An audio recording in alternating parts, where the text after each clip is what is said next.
Again on the key points on the first Saturday of September, and that's 4th September 2021. Today on the key points, this week, CDD's post-election survey was released with various reactions across the political divide. Now, the survey results showed that some 47% of Ghanaians do not have confidence in the NPP's ability to fight corruption, while they expect the governing NPP to do more to consolidate the gains made in free SHS, infrastructure, provision of health as well. Meanwhile, the North Tongue MP, Samuel Okudzeto-Ablakwa, has raised another controversy about the president's travel. This time, it's a repeat of his last criticism that the president has dumped Ghana's presidential jet for a more luxurious private jet. Will government budge and show some accountability on this, or will it be just business as usual? We are live here on hashtag The Key Points on TV3 and 3FM 92.7, as well as live around the world at 3news.com. You can also go and follow us on our Facebook page as TV3 Ghana. And between now and 10 a.m., we'll be happy to hear from you via our WhatsApp line, and it's 055-369-8789. You can also tweet at TV3, at TV3_Ghana, at 3FM 92.7. You can also tweet at me at Beho Bampo. Thanks very much for joining us, and join the conversation right here on The Key Points with hashtag The Key Points. Our guest this morning, Eduji Tamaklo, who is the NDC's legal team member, Gary Nimako, an NPP legal team member, as well as Mohammed Awal, a senior research analyst team lead for social accountability and SDG with CDD Ghana. We take a quick break and we'll be right back with our guests.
Whatever the occasion, with ATL, you can never be out of style.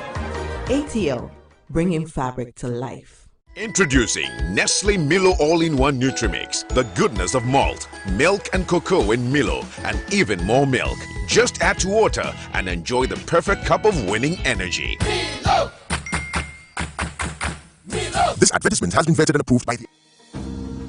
Your weekend fun party starts early on TV3, beginning this Friday with your hilarious Giovanni Caleb on Showbiz 360. On Saturday, we start off with a wrap-up of all the week's sporting activities on Warmer Plus. Simply Showbiz with the exciting Miss G follows. Then, the ladies take you to the next level in the afternoon on Ladies Circle. Expect a soothing Saturday night with the Afro Soul Princess Sina Soul on Music. And on Sunday, get inspired by riveting conversations on today's woman. Enjoy a beautiful night full of thrills and glamour as your beautiful GMB ladies inform, educate and entertain you. Enjoy the weekend in your couch on TV3. First the news, best in entertainment. Let us see the hot guy. When it is good, you do it at least twice. Ladies and gentlemen, it is time to rerun Date Rush. If you were beginning to experience withdrawal symptoms after the end of season 5, we've got you. From Saturday, 17th July, we will rerun Date Rush starting from season 1. The ladies, the gents, the drama, the laughs, love, rejection, smiles, tears, fun, and much more fun. It looks like a bad boy, and I love bad boys. Oh boy! Will come your way every Saturday at 9 p.m. So tell a friend to tell a friend to tell another friend. Date Rush is back like it never left. The Date Rush rerun shows every Saturday at 9 p.m. only on TV3.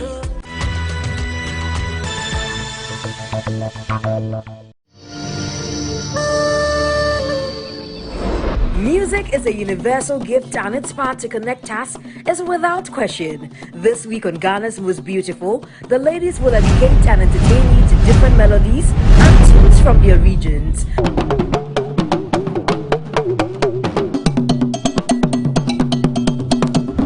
Melodies of our land, just let the rhythm flow. Join us this Sunday live from TV3 Studio B at 8 p.m. on TV3. To keep your favorite delegate in the competition, dial *713*13# or download the TV3 Reality app on Google Play Store or the App Store and follow the prompt. Studio audience is strictly by invitation. GMB 2021, rediscovering true beauty. Africa, Africa, Africa, Africa, yeah.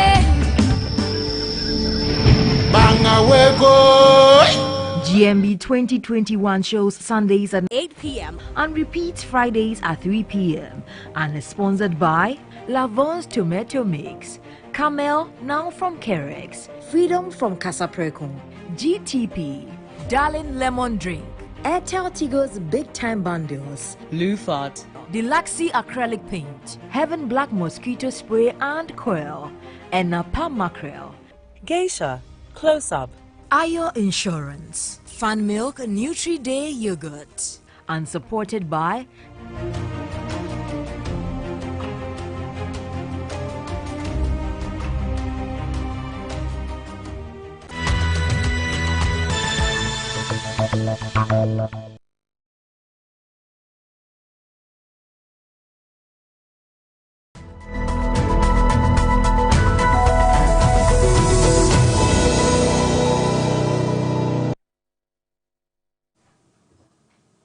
You're welcome back to the Key Points here on TV3 and 3FM. Thank you very much for joining us on another Saturday. If you're just joining us, our guest this morning, Mr. Edwiji Tamaklu, NDC Legal Team Member, and Mohammed Awal, Senior Research Analyst and Team Lead for Social Accountability and SDG at CDD Ghana. We'll be joined shortly by Gary Nimakun, who is an NPP legal team member. But we'll cut to the chase and start with the program. And you know that just this week, the CDD released their post-election survey. So what it presupposes is that there was a pre-election survey. Well, they talk about the gains, the losses, and the lessons. And this week, this survey was released with various reactions across the political divide. Now, for the governing NPP, the government is set to be on course to fight corruption, but there's also a good number of Ghanaians, some 47% of them, who do not have enough confidence in that. Now, the opposition NDC says the survey is an indictment on the government because of their performance, and it also shows the government's inability to curb corruption. Now, some 2,400 people were surveyed. Is that enough to represent the views of a population of what? Some 25 million adults, all that coming up. So let's welcome our guests. Good morning, gentlemen, and thank you for joining us. Good morning, Jaffa. Great to have you. So I will start with Mohammed Awal with CDD. So just briefly, what was the essence of having a post-election survey? Yeah, thank you once again. I think that anybody who has been familiar with the work that CDD does, we are certainly a research think tank. Our objective really is to be able to influence policy with the kind of evidence that we think that is useful for policy practice. And so we have been doing a number of surveys all the time. We have our flagship Afrobarometer survey that we do every 2 years to be able to gauge citizens' feedback on policies, programs, their own policy orientations, and what they want government to do for them. It is in that tradition that we started off doing pre-election surveys, and then for the last elections, we thought that the outcome of the election was very exciting, and that we needed to understand what Ghanaians were thinking in terms of the way we've seen the outcome and what that represents for practitioners such as political parties, for policymakers such as the government, in terms of what it needs to focus on. And so what we essentially wanted to find out from Ghanaians is what is their own interpretation of the outcomes, really, particularly if you look at the way Parliament was structured now. If you also look at an incumbent that came into power with 1 million votes and substantially lost some part of the vote. And then also the interesting fact that today in our history we have an opposition candidate or party person who is certainly the Speaker of Parliament. What does that mean for parliamentary oversight, parliamentary strengthening, parliamentary democracy in itself? But also, most importantly, about what their prospective views about what the government would be able to do relative to its commitment, its manifesto commitment that it makes, and so on and so forth. Those were things that we thought are very interesting feedback that we think that it can be able to not only inform the government, but also political parties in terms of what they strategize going forward before we get to 2024. So essentially, that is the objectives for why we set out to do what we did. Okay, so now let's hear from Dr. Adam Salome, who is also a research person with CDD Ghana, who gives us a view about the post-election survey, and we'll also have reactions from the campaign managers for 2020 for both the NPP, Mr. Peter McMenu, and for the NDC, Alex Segbefia. The highest there in terms of negative attribution to whether the government can fulfill that promise is the expansion of the One District, One Factory initiative across the country as pledged by the NPP. So Ghanaians don't think that is mainly possible in the next 4 years. So again, confidence in government's ability to promote rule of law and financial accountability, whilst Ghanaians are split in their opinion on government's ability to ensure that the rule of law is upheld, majority are not confident in the ability of Nanado's government to protect the financial resources and curb corruption in the next 4 years. So again, you can see that 62% over that's the highest so far in terms of people's views about whether corruption can be curbed in the next 4 years.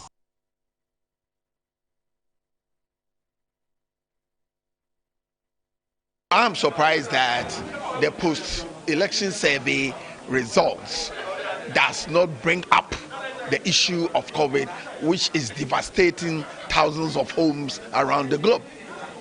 If you have good roads and you are dying, how are you going to use the roads?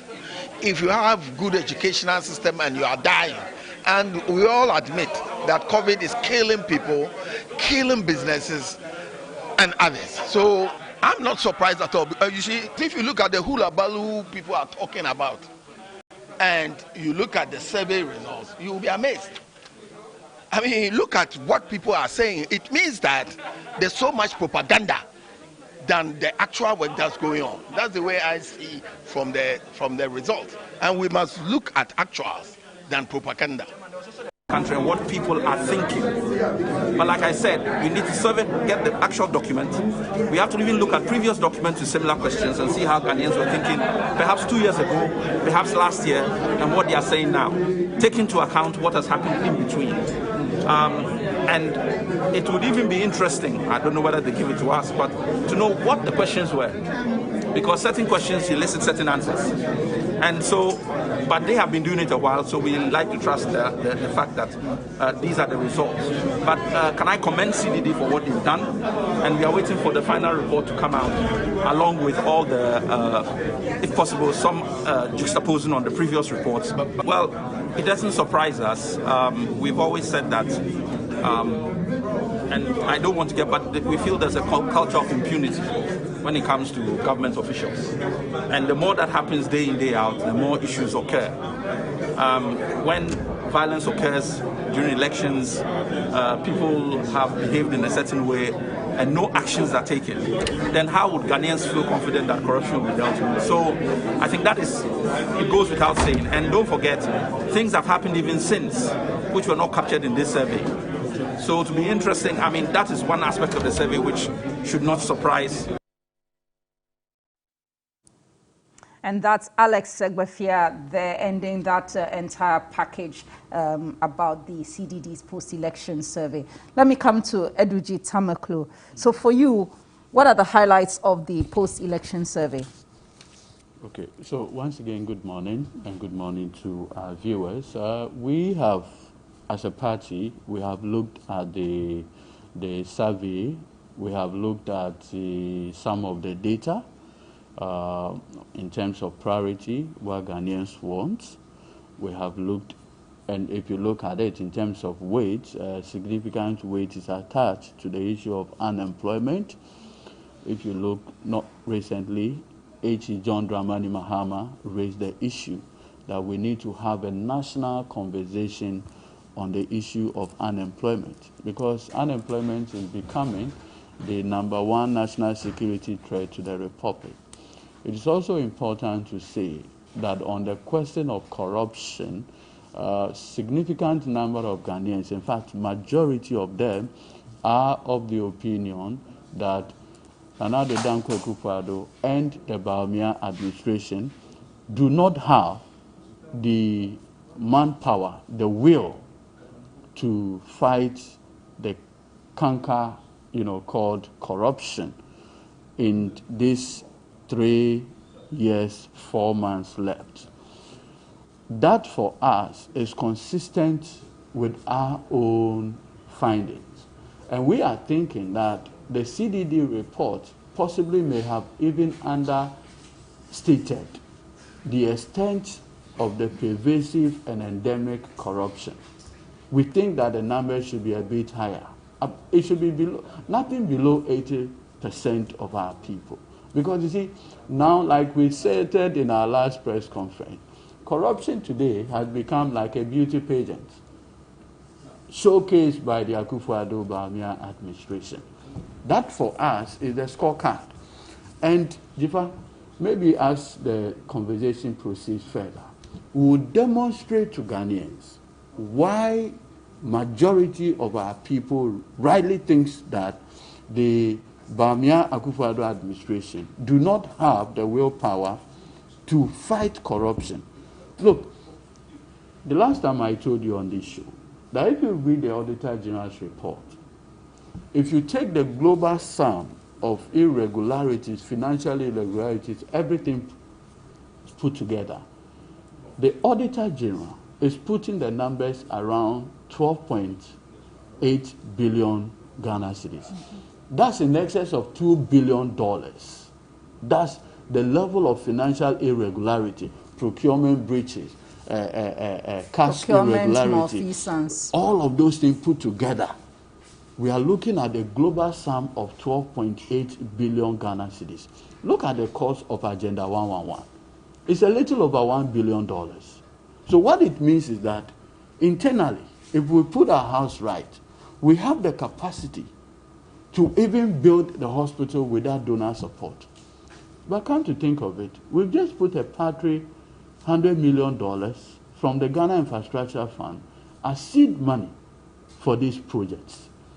Do you get it? So there is always a nexus between corruption and development, corruption and unemployment. And so it works for us collectively if we all help in fighting corruption. And you see, when you are in opposition, your powers are limited. Opposition cannot prosecute.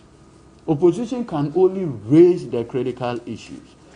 In this joint effort, that is our role. And so far, we have highlighted significant numbers of these corruption and corruption-related issues. That is what we can do.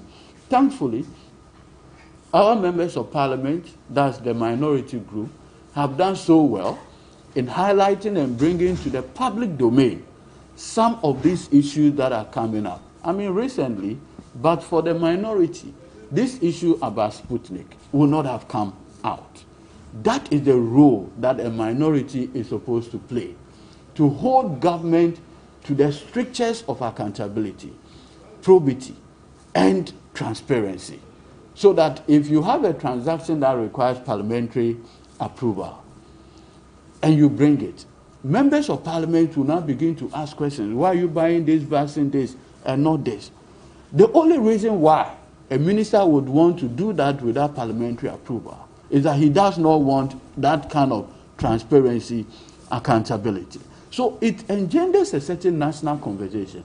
But where the body language of the president in the face of all of this is to suggest that, oh, you are rather making the work difficult for the minister. The people of this country are watching, and they are saying, Mr. President, what in God's name are you talking about? It is your minister.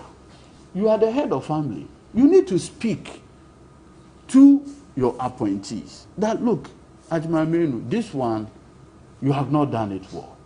Because we are dealing with a constitution that I, the president, took an oath to protect and defend.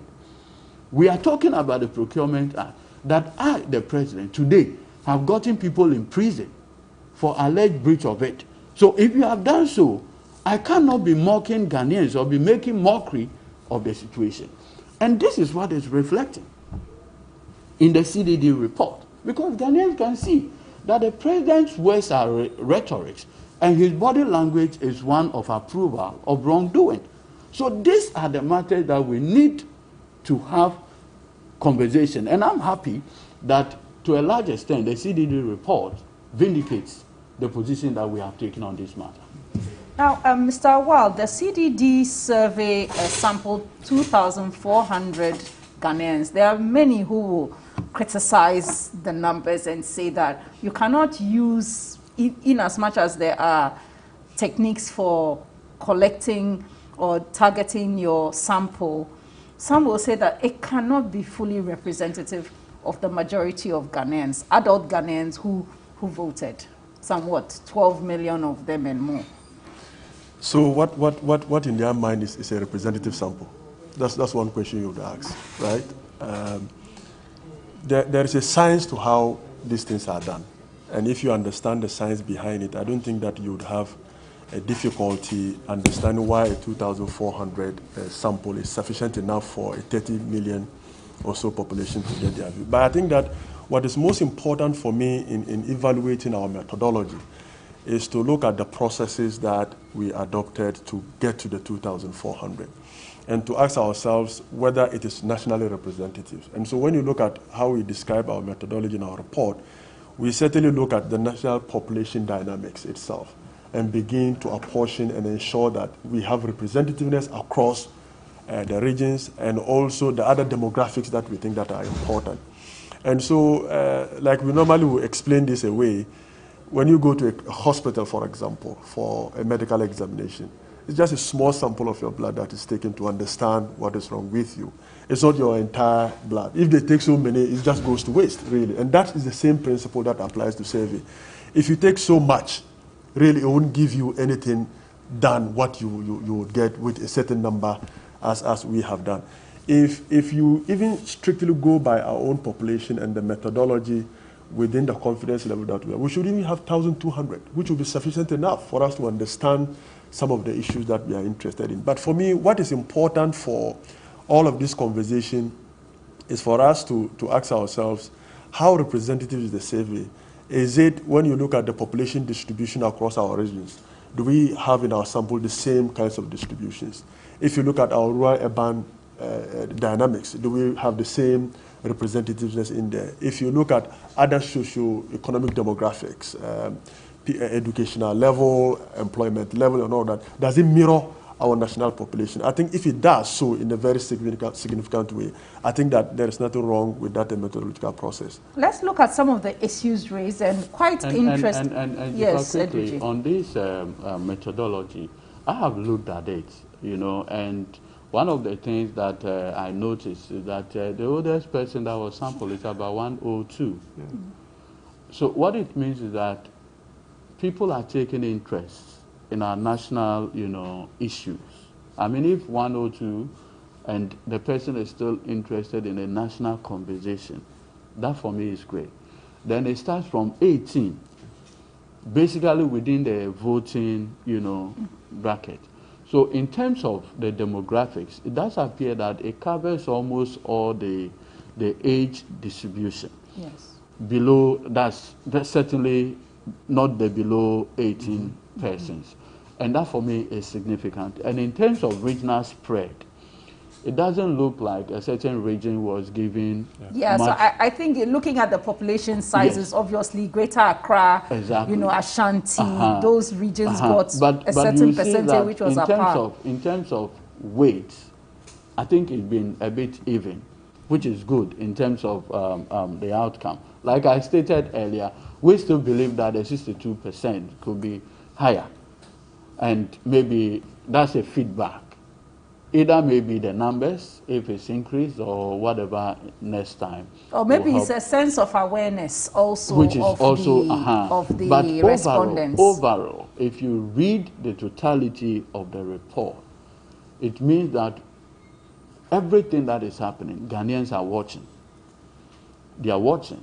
And the things we do on TV, like this morning, people are taking keen interest, because that's the only way this information gets to the populace. Through radio, through TV discussion, online programs, among other things. These things are very key. And it appears these matters were aptly, captured in the CDD report relative to the methodology. All right. Let me raise some of the issues a bit more in detail. So when I look at slide 22, for instance, it talks about confidence in the government's ability to fulfill its 2020 manifesto pledges. And there are 4 particular issues: the consolidation of the gains of free SHS, extending electricity to cover the entire population, reopening the conversation on MMDCE's elections, and expanding the One District, One Factory initiative. Now, interesting figures it presents for 1D, 1F. A majority of those sampled, 57%, don't seem to have confidence that the 1D, 1F initiative across the country will be fulfilled. And that's interesting, particularly coming a day or two after the president commissioned a rubber factory in the Western region. And just last month, he commissioned a tomato factory in the Bono region. So I'm just wondering about that figure. We've seen a lot of activity in relation to commissioning 1D, 1F projects. There was the VW plants, the car plants, and the like. So for me, one interpretation one could give to this is how this thing is communicated, right? These are supposed to be happening in communities, in districts where these factories are supposed to serve those communities. And so if you get this kinds of feedback from the people that we are not even sure that the president would extend this project or would be committed to this, it says a lot about how we are communicating our policy programs.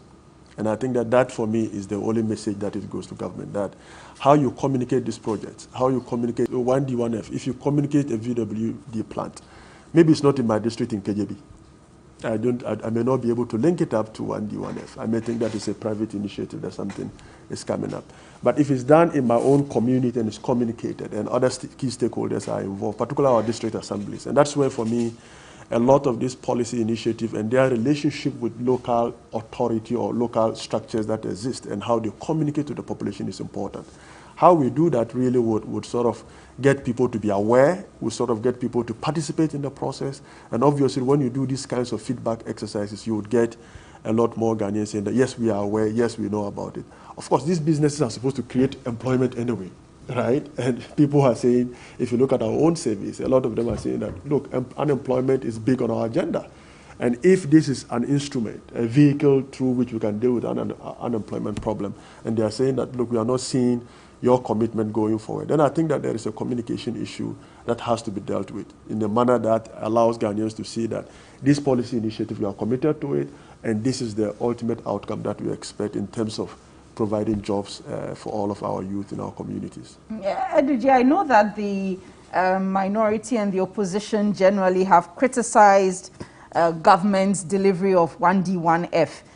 The 1D, 1F Secretariat tells us that some 104 factories are operational, 150 are under construction, and 24 are projects under mobilization. So it seems to me that maybe this is not entirely reflected in the survey.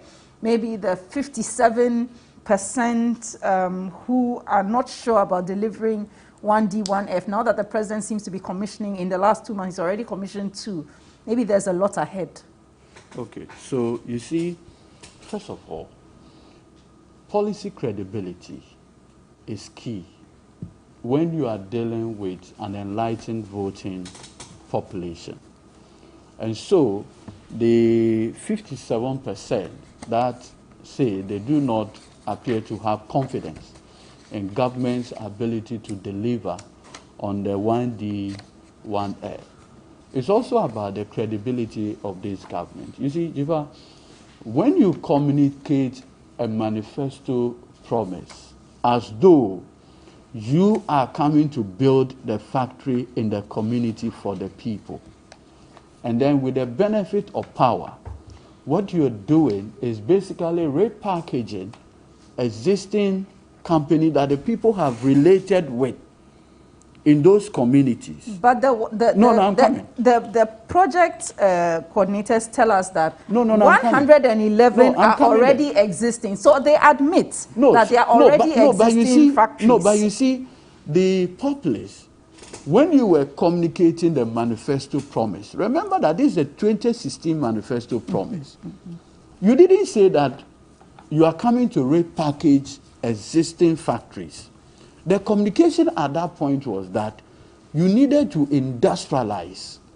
And for that matter, you were going to build factories. So the people have in their mind a certain narrative. Maybe it's our fault that we didn't ask for specificity. No, but you see, that maybe we should have asked. How are you going to do it? No, but you see, Jifa, that's why I'm saying that. There's a question of policy credibility. How did you communicate the policy then?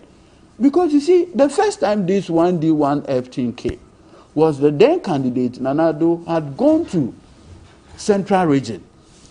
And in the Central Region, if you recall, in one of the communities, the community leader said, we have a lot of oranges in this community. And so, if you become president, build for us a factory here to process the oranges for us.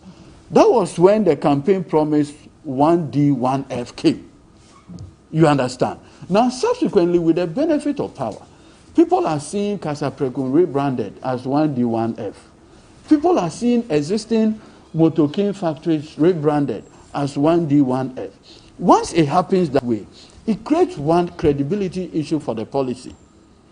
It's true that there may be entirely new companies that have, or a factory that have come up. But even with this, you have private people being the initiators and government only providing support. So that again, the people out there are saying that, no, you see, these are initiatives by people. Government is only providing a certain comfort or support or tax exemptions, among other things, for those businesses. So they do not see it, strictly speaking, as government-led initiative. So I'm saying that it is how we communicate some of these policies, programs, that ultimately endanger public confidence. Look, you see, the survey talks about confidence. It's important that we look at it. The survey is talking about confidence. But Mr. Tamaklo, Mr. Tamaklo, I remember in 2017, when this issue of 1D, 1F came up, the information minister, or the deputy information minister, later on becoming information minister, Kojo Ponkrumah, indicated that this was going to be a collaboration with the private sector. And so the other thing about even you talking about rebranding factories already in existing districts, I'm not sure if that's a bad thing, because everybody should know that in my district, this is the factory that is there.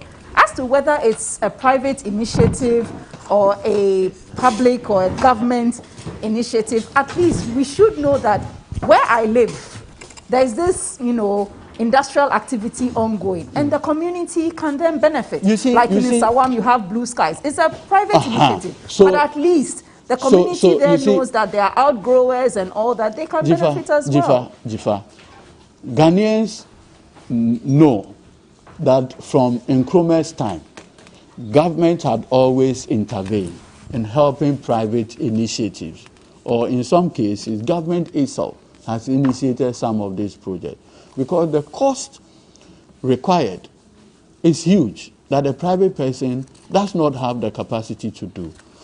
But like I indicated, it's about how you communicate the policy to the people.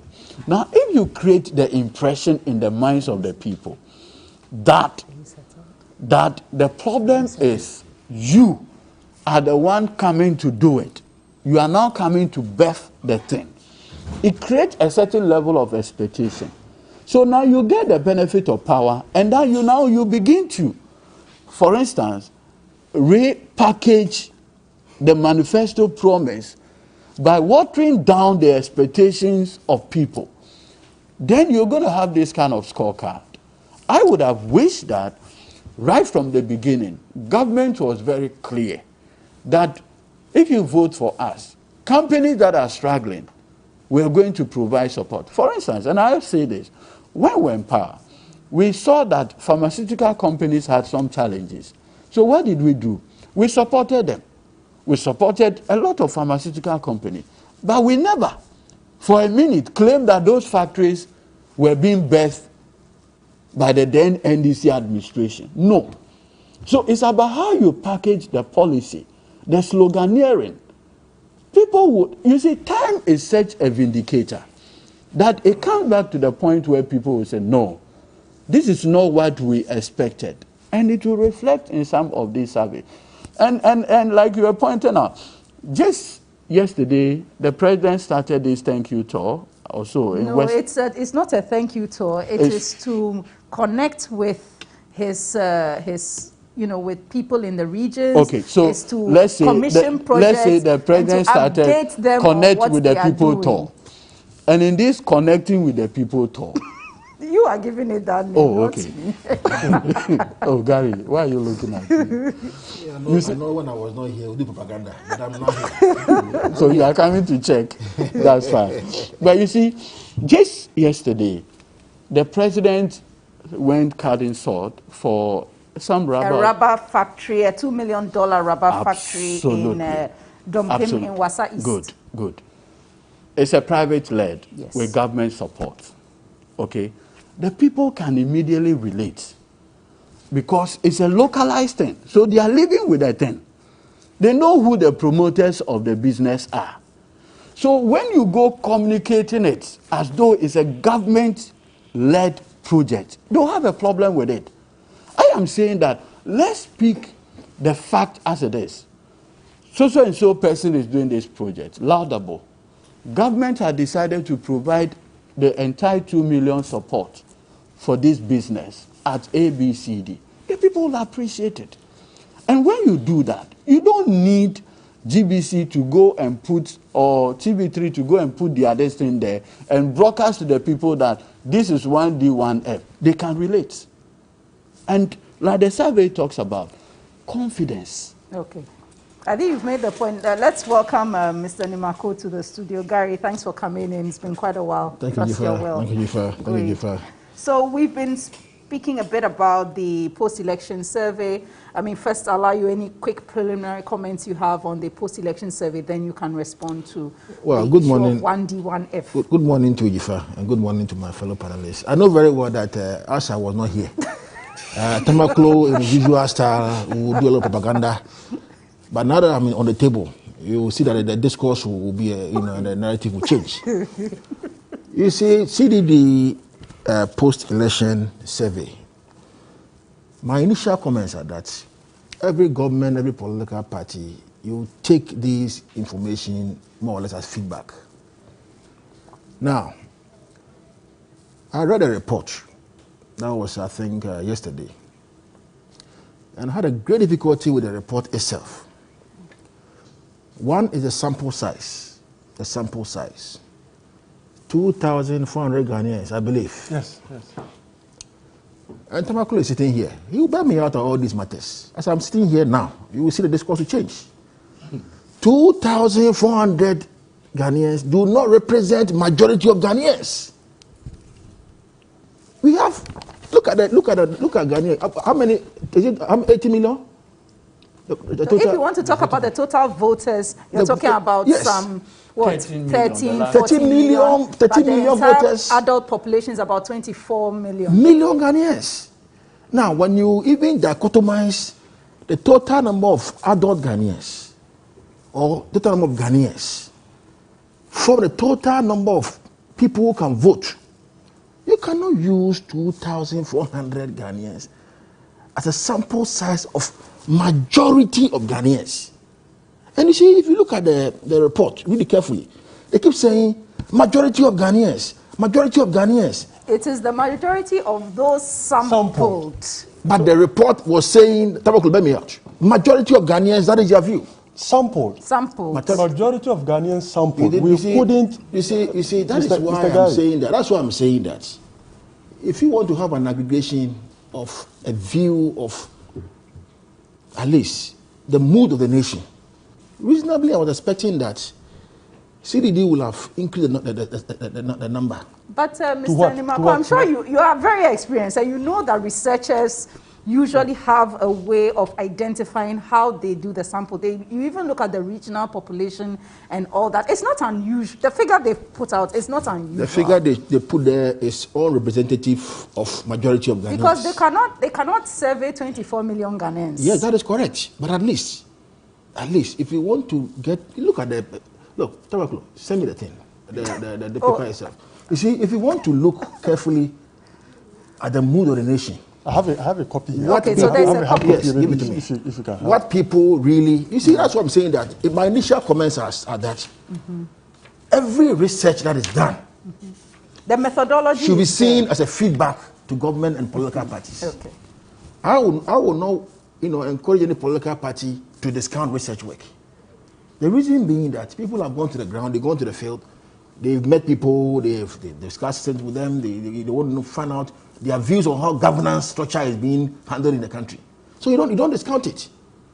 But when you look at the sample size of 2,400 randomly selected, 2,000 across the whole country. Yes. The whole country. But they look at how many women, how many men, their educational background, where they live. Look at the educational background. Look at the educational background. Yeah, at the political size.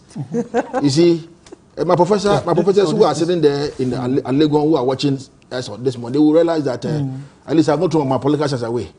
You see, look at the survey of the respondent. One, no formal education, 13%. People who have no formal education at all, 30% they interview them. Is that not correct? Yes. Good. You see, you are now agreeing with me. Now, what primary. You wait. Complete and incomplete.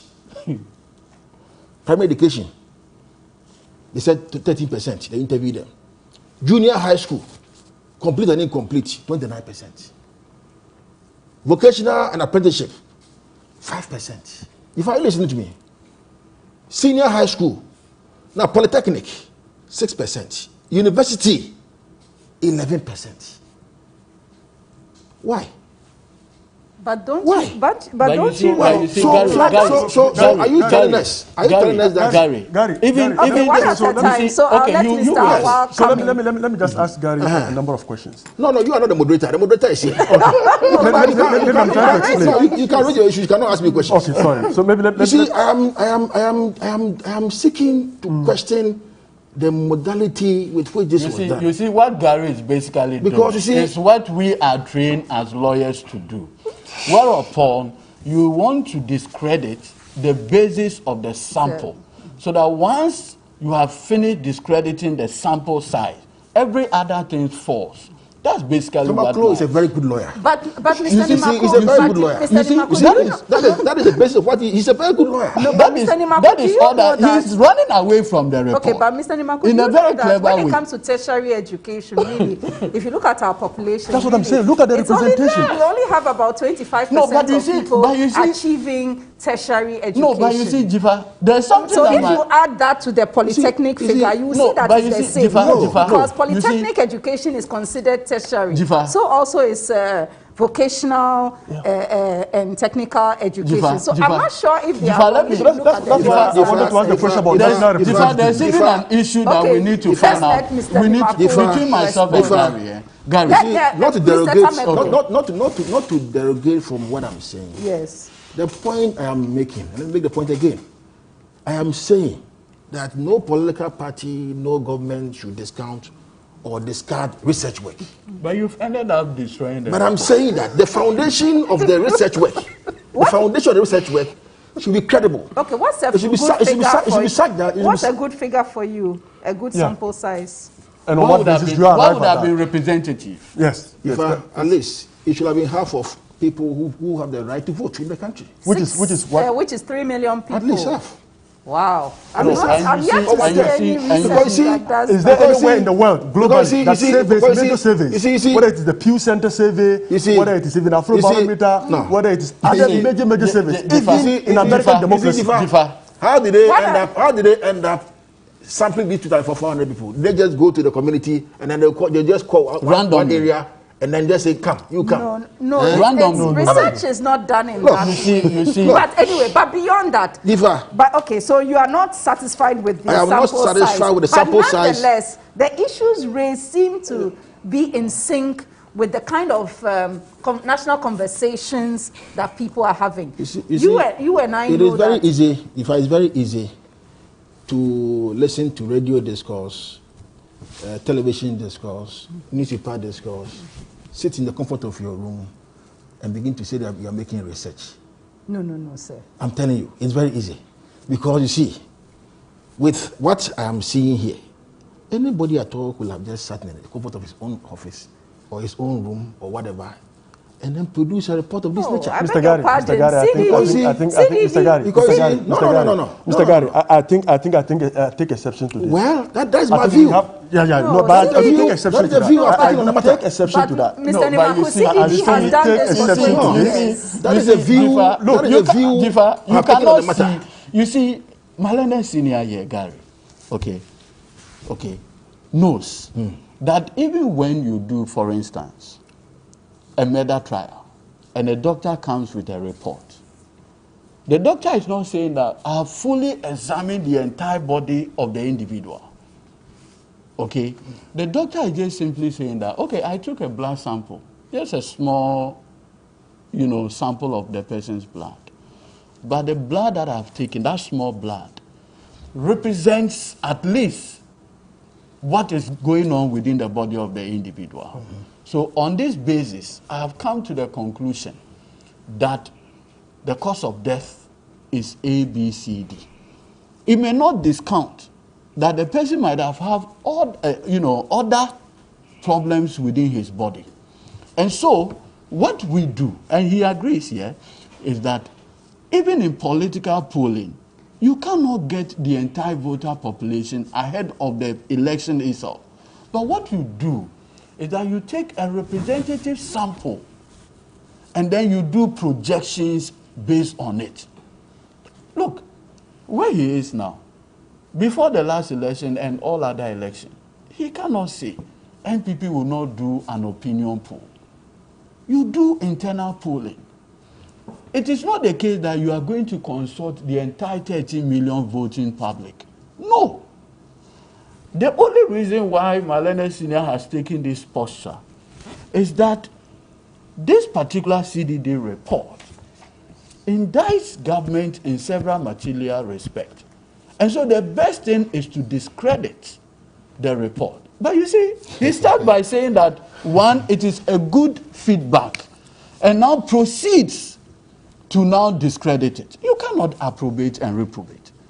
It is not permitted. I'm saying that it is a good feedback. All surveys, all opinion polls. It cannot be a good feedback when it's a discredited one. That's the MPP. But you must look at the document that you are holding here. The document you are holding here. How can it be a good feedback when you have discredited? It is a general principle. Okay, but Mr. Nimaku, does the MPP poll 3 million voters before elections? No. Does MPP does what? Poll 3 million voters, because you do your own research. Yes. You poll 3 million people, 3 million potential voters. Even if you do not poll 10 million, I'm saying that the sample size should be representative enough of Ghanaians. You see, but when you proceed by saying majority of Ghanaians, majority of Ghanaians, majority of Ghanaians. So maybe it's two things. It's a language. The researchers themselves talk about the majority of those polled. But maybe in the media conversation, yes, we can have a conversation. We can have a conversation about the choice of words. Let's have the conversation. Let's have a conversation about the majority of the people polled. That is what the conversation is about. If they had put that in their report, it's in their report. No. You know, but that's what we went through. Wait. Hold on. You see, when I was coming. You know why? When I was coming, I was monitoring your streaming online, and I heard everything my brother Tamaklo said. I heard everything. You can have your conversation. Okay. and then the CDD person who spoke post the Dr. Adam Salome. Yes, I heard what you see. And all they are saying is that majority of Ghanaians, majority of Ghanaians. It is majority of if they say that the majority of the people sample. Researchers refer to the majority of. They cannot refer to a sample outside what they have identified. So I think that's just a red. I think that's just a red herring. No. Let us limit the discourse to the majority of the people sampled. Good. That is the 2,400 people sampled. Great. No majority of Ghanaians. Great. Then we cannot proceed from that. We cannot proceed. Okay. Yes. I think it's fine. Now let's talk. You agree with me? Yes, he does. Agree. He does agree with you. Agree with me. Good. Now you see. So now, can you address the issue of 1D, 1F? Because 57% of the people sampled do not have confidence in MPP delivering 1D, 1F. I refer to the president's activity in Wasa East and then Bono last month as well. Okay, thank you, Jafar. In fact, Mr. Tamaklo, just to recap, says the manifesto promise has been repackaged and the 1D, 1F was not communicated clearly, such that we would know that this would be a private sector-led activity with government support. Oh, well, Jafar, clearly, let's look at the time that the survey was done, post-election, that is post. Yes, it was done elections. Between May and June. Yeah. And clearly you will realize that commissionings are being done now. Okay? Sometimes communication is very, very key. People in the community may not even be aware of effort being made to deal with certain things within even their own community. People sometimes get to realize that, it is only when you commission or you are now more or less, bringing into fruition. They say, is that so? So this was even in the pipeline. So probably, yes, people may not have been aware even within the community, but now you see that the commission has been done. Now, what is important for all of us to know is that the 1D, 1F government or the party did not say that we are going to commence from scratch all companies or all industries. We never said that. It was very clear that, look at me. It was very clear that we had said that companies that even are on their knees, government will revamp them. Like the Aku Farms. If you go to Klupon right now, you will see that the company was on its knees, but now it has been revamped by Exim Bank. Okay? So why, if company is on its knees and government can put in money to revamp it, why do you go set up a new company in the first place? Now you agree with me that now these companies even listed, Gihawk is now being revamped, Blue Skies launch, all these things are there. So clearly, yes, but I'll be honest with you, many of us thought that government was coming to build from scratch. So I remember the question was that, where is government going to get the money? Because Nkrumah did it and we all know where it all ended up eventually. So that's why there's a view that the communication wasn't clear. Well, I'll concede that point. I'll concede that point. But clearly, I don't think that the people's interest is who is in charge of the company. My interest as a citizen of the country is whether or not I can get employment to work. If it's in my district. Yes, to feed myself, feed my wife, feed my children, and all that. So it is not really, it's a government company. It is owned by government. We have all seen that companies owned by government, they've all been on their knees. Government has no business, in my view, being in business. Government must create the enabling environment for private sector to thrive.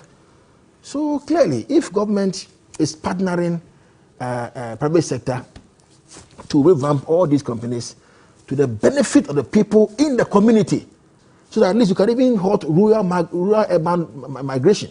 Well, if assuming there was even a business or a company, for instance, in Tatale, or a business or company within a local district, the people who are there will be less inclined to move themselves all to Accra in the hope or expectation that they will get business even in Accra to do. So for me, I think that we must encourage governments that within the locality where the people are, we should create more businesses for the people so that they are there and they can work. So that this urban drift and all these things will be a bit halted. That's the way I see it. So it is not so much. Factories that are not working, like Commander Sugar Factory, for instance. Commander Sugar Factory, I'm aware that they have plans to revamp it. But it's been 4 years. Yes, my brother sitting here, when they hurriedly went and launched it, when in fact they knew very well that even the raw material was not even non-existent. Every factory that you are doing, you must ensure that the supplies of the raw materials should be available. How can you launch a sugar factory when the sugar cane, whatever you need to do, to supply with this is not existent? I was wondering why it was launched, and now it's like a white elephant sitting there. Yeah, but you can't continue to blame the previous administration for that. That is why I'm saying that it's been 5 years now. Okay, it's been 5 years now. Studies have been conducted, things are in place. Very soon, Ghanaians will see that the Office Commander will see that, look, this is our locality, this is our factory. It will be launched, but they must ensure that the raw material that are available ought to be available to ensure that the factory is fed. You cannot launch a factory when the raw material is not there. And I wonder why it was done. You see, because earlier when it was done, I thought that the sugarcane was there, but later we all realized that it wasn't there. Yet it was launched, and money was spent on that factory. So you see, let's all be. Look, I am not saying everything is perfect. Everything cannot be perfect. It's not possible. Government is being run by human beings. Tamaklo sitting here, he knows very well. We cannot say everything that was done under Mahama was perfect. Everything that done under President Akufo-Addo is perfect. It's not possible. There will be flaws. There will be mistakes. But in all, let's chart a path that at least we all can say that, look, there is a national path, it's a national discourse, we all want the best for our country. We should not sit here and vilify anybody.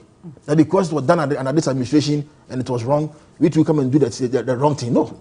Okay. We can't do that. All right. So that to be in the interest of the country is what we must all pursue. Okay. So just a message. Okay. Yes. Go ahead, Mr. Awal. Okay. So yes, Mr. Awal. I think that there is a certain fundamental issue around the methodology that I think Gary sort of made that I think is. He said he has a degree in political science. Obviously, yes. You do know that basic research method says that you can generalize from a sample to a whole population. I think that is, for me, the sense in which our methodology is developed. And if you actually review our own methodology with the dynamics of the national population, you will see the representativeness both at the level of the regions, at the level of the rural-urban divide, at the level of the basic socio-economic demographics, whether it is our level of education, whether it's employment. So you sort of listed all of those things, and you see that it mirrors the national population. And based upon that, one could make generalization about a general population, and that's where I think that the question about whether majority of Ghanaians say so, based on the sample that we've done, on which we are able to generalize the views of Ghanaians. I think that has to be made quite very clear. And as I said, I took you say majority of Ghanaians. Yes. You limit it to majority of Ghanaians sample. No, that is what you limit it. But you can use a sample to generalize. And as Tamaklo said, for example, that's why I disagree with you. Majority of Ghanaians, but you cannot have sample. But you cannot. That has been the survey approach for the last 20 years. You yourself, in your methodology class that you did in political science, it is basic. These are the sciences of how research are done. This is how you are able to generalize from a sample to a population. And I'm not sure where he's coming from in terms of that idea that one cannot generalize from a sample. Where is that coming from? We can generalize from a sample. Yes, if the sample is representative. So exactly, whether our sample is representative. It is not representative. In which way? In which way is it not representative? I disagree with the 2,100 people. You can say that you see, across the country. That's where Gary, you are getting it wrong. That's where you fundamentally getting a lot of the things wrong. Look at the survey area and demographics. Yeah. It says that, look, we are picking the oldest person being 103. The youngest being 18, right? And we sample these demographics. in terms of education, we are looking at persons well-educated, not educated, that kind of thing. Do you know that even in voting, this level of, sampling is not even done for the purpose of our general elections? Because voting is not a weighted matter. You don't ask people their level of education before you permit them to be registered, right? It's an additional information. So even the voting itself that determines executive power, it's not one that is dependent on this level of sampling. So you cannot fault the level of representation. It may well be, I'm just saying, it may well be that even in the last election, the majority of the people who voted actually went to the polls and voted, quote unquote, are persons with very little education compared to those who did not. Do you get it? So we should take the debate from that angle and look at representation not as in, 13 million people are registered voters. CDD should have interviewed or sampled 7 million. Then we will say it is representative. I mean, who does that? I have never seen. There's no, an opinion I think the poll. highest opinion poll I've seen even is like 3,000, 4,000. Globally, there's no. But anyway, let's not sidetrack from the you see, I told you that there's a reason why Malene Senior will proceed on that line. But I think it's not fair on many of us who do some of this work, right? Because our essence really is to provide feedback. But don't forget that. Don't forget that. No, and you know what? He admits the feedback. Don't forget that. Just that you see the corruption part is the problem. Okay, so allow us to go into the document. You see, Mr. Wa, don't forget that your research that you have done, quote or non-quote, whether you admit or you deny, it will have some psychological effect on the conscience of the nation. So you see, we cannot sit here and just say that, well, you have done your work, so we will not question. No, they are not saying we didn't question, but they are defending. We are saying that in the manner in which you defend, you must provide basis for why you are defending. Why are you saying we should do 3 million? On what social scientific basis are you saying we should do 3 million samples? But the question is why do you 2 times 400? Because there's a scientific basis to do it. What is the basis? Because even you could have it's in the document, Gary. You said you read everything yesterday. But nonetheless, let's talk a bit about. Okay, so I think but you see, Jafar, there is a quick intervention. You see, when Gary was speaking on this 1D, 1F thing, again, as we speak, Jafar, government communicators still refer to it as 1D, 1F.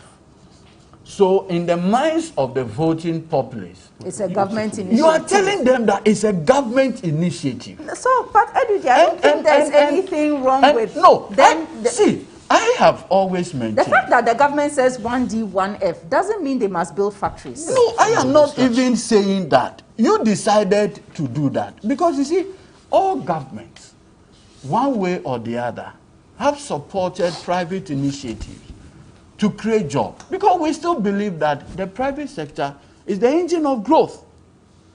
What do we do? Under the NDC administration, GIHOP, that today we all see, the revamping process started then, not today. And the record is available. It's a continuity. You understand? But the NDC then did not say, this is 1D, 1F. Yeah, that is what I'm saying. Well, the MPP have branded it. No, so when you brand it, people will hold you to account. It is the accountability that is reflecting. And that is why the survey uses the word confidence. The credibility. People believe in you. If you communicate one thing and you do another, there's always a disconnect. Okay, final point on that so that I can move it along. I think that it is immaterial who owns the companies. What is important to me, an ordinary citizen, is whether I can get bread and butter from the company, whether I can benefit from the company, whether I can get something to feed myself, my dependents. You understand? So who is creating the company? To me, as a worker or as a citizen who is unemployed, is immaterial. Whether government is building from scratch, whether government is partnering with the private sector to do it, to me, is immaterial. What is important is that governments might create the enabling environment to allow citizens to find their feet, to get employment, to feed themselves and their dependents. I'm glad you talk about the unemployment because... Is it not shocking that on this table, Malene Senior Gary talks about whatever intervention government puts in, to the extent that it provides bread and butter issues. Yes. That's how the scorecard is. Okay, but looking at, but let's so Eduji, let me raise, no, please, just allow me to raise it. Then you can continue on that tangent, because what Gary talks about dovetails into the issues needing attention that are listed in the survey. And it talks about 57% wants the government to deal with unemployment. It remains the biggest issue. You've referred to it as a national security issue. 36% want government to deal with infrastructure and roads, because the roads are in a bad state, drains in a bad state. We continue to have flooding and the like. Education, of course, you have free SHS, so the numbers there, 36%. The economy, 32%. Health, 19%. How is government dealing with unemployment? The finance minister spoke at the beginning of the year about some 2 million jobs to be created over 2 years. I think for many, 2 years is still a long time to wait. Oh, you know, I concede this point that unemployment is one of the things that no government should toy with. Whether MPP, NDC, PPP, whatever party you might call yourself. Because the reasoning being that they say the devil finds work for idle hands. You know, so I will not sit here and say that when people want job, you should discount or you should relegate that issue to the background. It's not something you can do. You know, so the government is making the effort. Government is trying to cushion the private sector to push this agenda of creating employment for the youth of this country. Look, if I receive several CVs in my office on a daily basis, and that is why I'm saying that it's not an issue that we can relegate to the background. I think every effort is being made to make sure that those who are unemployed, the youth who are channeled from our universities, and yet some of them are unemployed, they will find at least a job to do. So it is not for nothing that this 1D, 1F, and other interventions are being made by government to ensure that at least people are put, into employable skills. That's why I told my brother and I told the panelists here that, look, it is immaterial who is creating the company. Okay, but it's also material that the jobs are sustainable. So NAPCO, for instance, is not sustainable. After 2 years, 3 years, they are on an exit plan. The salary is really very minimal. I think there's still a lot of work to be done in the area of unemployment. I agree with you. But you see, the NAPCO is supposed to be a transit point. Well, we had a situation whereby people were in a house and were creating unemployed graduate association in this country. And then, well, let's create a very genuine way of putting them to do something. At least for 2 years, 3 years, you are doing something. And then, assuming, for instance, you are in NAPCO and the area that you were put in relates to energy, or the area you are put in relates to and they are looking for people with some job experience, they can consider you and say, look, you've been doing this for all this while, so you have some job experience. Don't forget that when you're looking for employment, they say they want job experience. Even lawyers who come out of law school, you must go and get job experience from the law chamber by doing pupillage. After pupillage, you must stay in the chamber, and be learning for a number of 3 years, 4 years, whatever you might call it, to build your experience in the area. So the NAPCO is not, for instance, an end-all and a be-all. It is supposed to be a transit point to enable you to get to your final destination. So, for instance, if you are lucky to be in NAPCO and the area that you are in maybe relates to an area that people are employing, I would be more comfortable to employ a NAPCO person who has gotten some experience in that area than to take a fresh person who has no experience at all. So, I think by and large, let us all understand one thing, that employment is a matter, like Tabakule rightly said, It's not something we can say that, look, it's a security matter. Okay, so we'll come back to more on the other issues. Let's take a quick commercial break. We'll be right back, but do send your messages to us on WhatsApp, and the number is 055-369-8789, and you can also tweet at us as well. We'll be right back.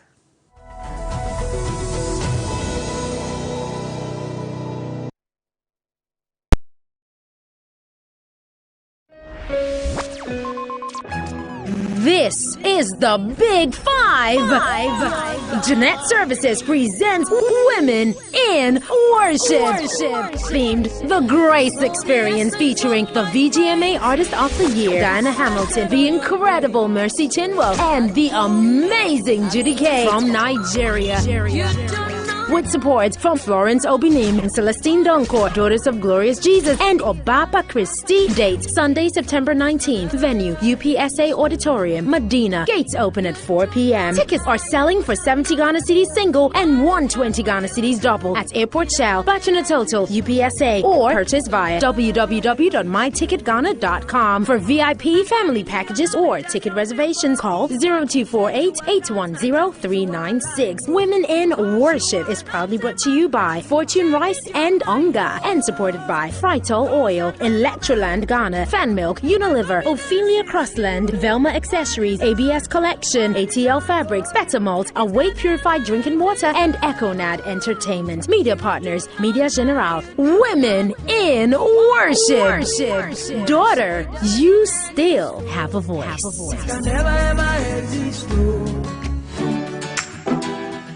They have many things in common.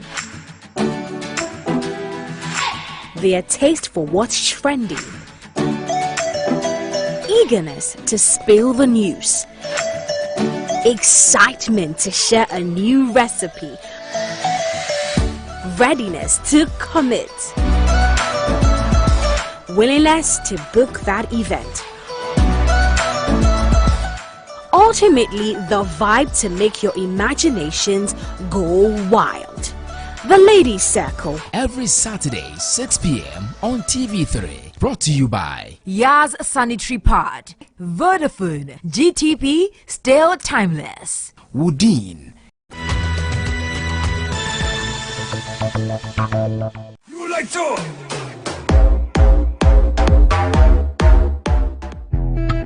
I'll take a one day.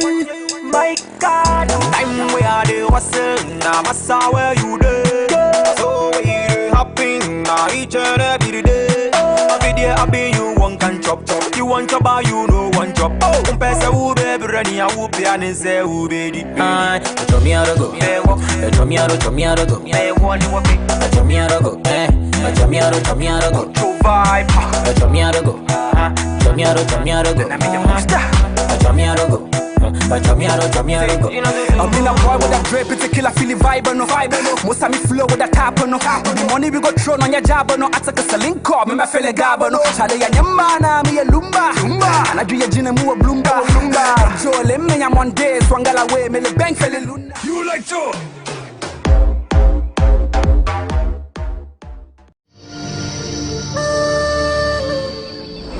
Music is a universal gift, and its power to connect us is without question. This week on Ghana's Most Beautiful, the ladies will educate and entertain you to different melodies and tunes from their regions.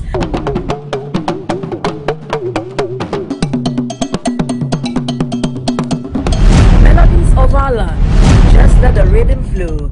Join us this Sunday live from TV3 Studio B at 8 p.m. on TV3. To keep your favorite delegate in the competition, dial *713*13# or download the TV3 Reality app on Google Play Store or the App Store and follow the prompt. Studio audience is strictly by invitation. GMB 2021, rediscovering true beauty. Africa, Africa, Africa, Africa.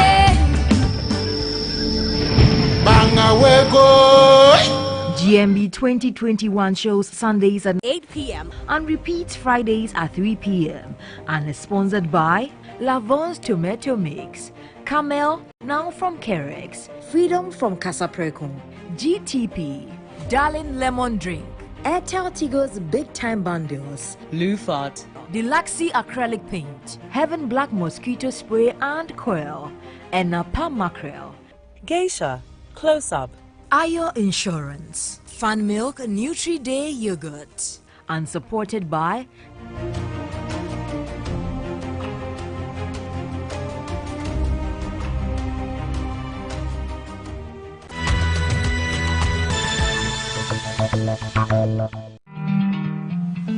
Now, on this week's episode, we get to speak to an entrepreneur who started off her course of her entrepreneurship not from where she is today. I remember from about 7 to 21, every time you asked me, what will you do? Yes. I'll tell you, I'll have a fashion line. Okay. I would sew for people.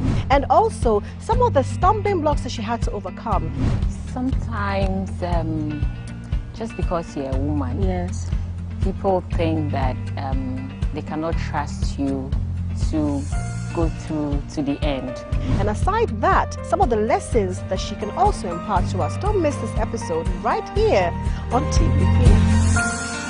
Today's Woman shows Sundays at 3 p.m. and repeats Wednesdays at 3 p.m. on TV3.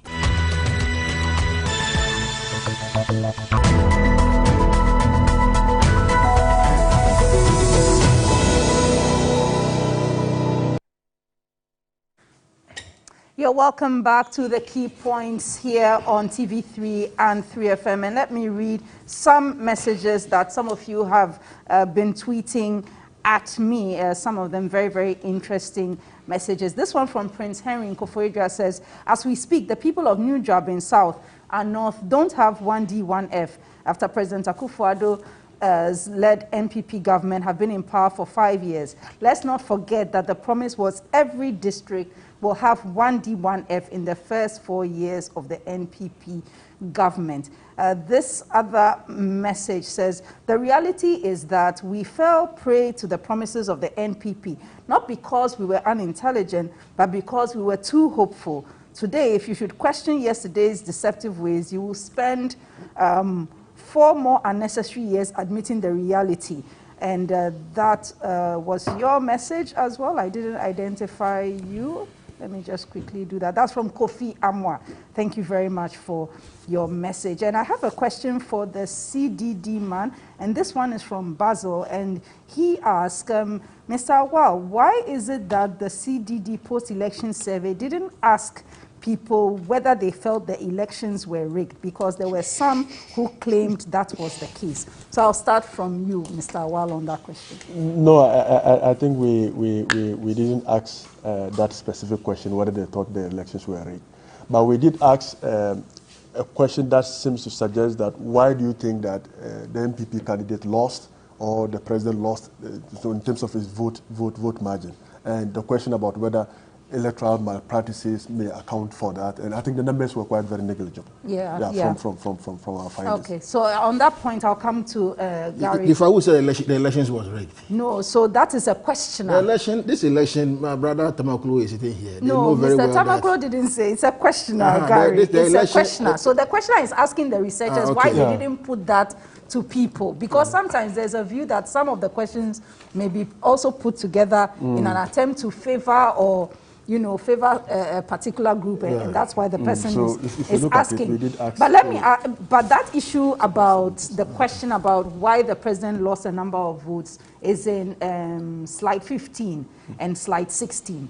And they talk about NPP MPs' poor performance, a bad campaign, election-related issues. They don't directly mention the president as causing the dip. It does talk about the president's policy and actions, MPs and government appointee performance, and president's performance, and that's even like later. So I think there's a general view that this time the NPP MPs and government appointees didn't do a very good job for the president to get the votes he had the last time. I agree with you entirely. You see, when the results was coming in, I quite remember I had completed my monitoring work in Ashanti region, returned to Accra to follow the results, and to my shock, dismay, and disappointment, when the results were trickling in, the areas that I thought we had done so well and we're going to win, we're losing all those areas. In fact, the early discussions that we're doing, I told the moderator that we should adjourn the discussion to the following day because the signals that were coming in, it wasn't too clear that, in fact, we were on top of our game. Now, the following day we came and I realized that, in fact, we have lost a whopping about 30-something seats. Of course, there's a contest over 1 or 2, and then there's an independent candidate. Yeah, the ones that are in contest, because we are directly involved in the cases. You won't mention. That's fine. I'm a lawyer for some of the cases. My brother sitting here, he's doing all the cases. He's doing all the cases, including Jomoro. There is beautiful client in Jomoro. You know, so, you know, for these matters, we will not discuss. Yes, that's fine.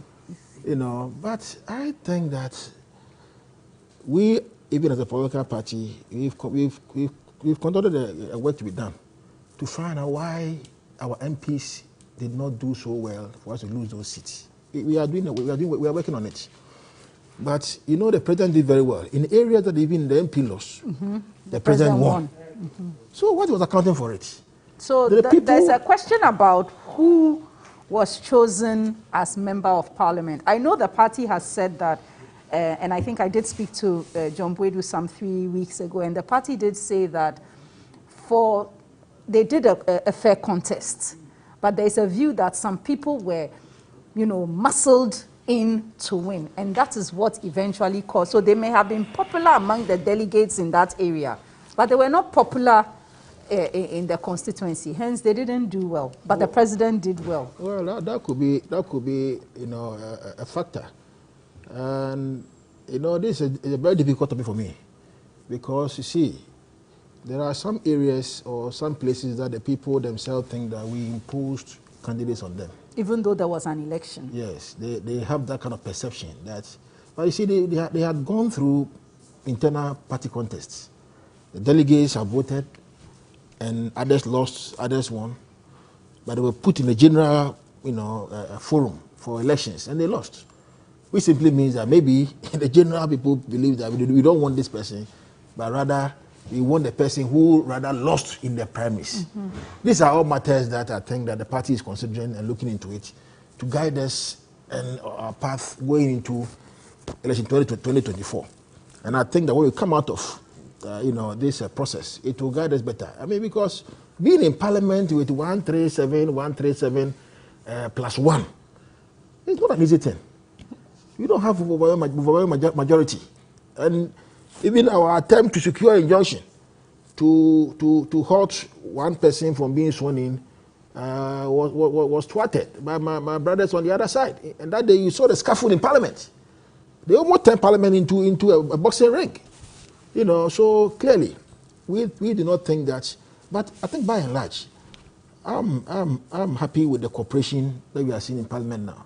And I think the CDD survey mentions that in later slide, like slide 33, 34, talks about there's a fear among, you know, the sample, you know, to the generality of Ghanaians that instead of the near split parliament delivering results, it may rather deliver collaboration, or the MPs will be in cahoots with each other to deliver what favors them or the government. Oh no! What I see now is there's cooperation. You will see. It could be cooperation for self-interest. Well, I cannot say that for certainty, but what I see now, if you look at even how the vetting of our MPs, of the ministers went, the ministers, you realize that majority of the vetting there was unanimous approval, except a few, 1 or 2 where, you know, you had to go to the general house for them to vote on them. But majority went through. Is that to tell you that, and you see this vetting that they did also, for the first time, MPs and ministers were vetted for longer hours. It tells you that, look, you cannot have your own way by just coming there, like maybe probably used to be when they come there 2-3 minutes or 1 hour, the vetting is complete. This time you realize that a lot of the ministers were vetted for longer hours. Some even a whole day. You know, so Jifa, I think that now there's cooperation. You see, it's Mother Ghana agenda. It's Mother Ghana agenda. That should be the core preoccupation. It is not just one political party. Ghana does not belong to MPP or NDC. It's Mother Ghana agenda. So, but unfortunately, sometimes, you see entrenched positions and entrenched positions leading to split heads. Let's bring in Eduji on that. So, your thoughts. There was something that I needed to speak to briefly. On the weights attached in terms of expectation.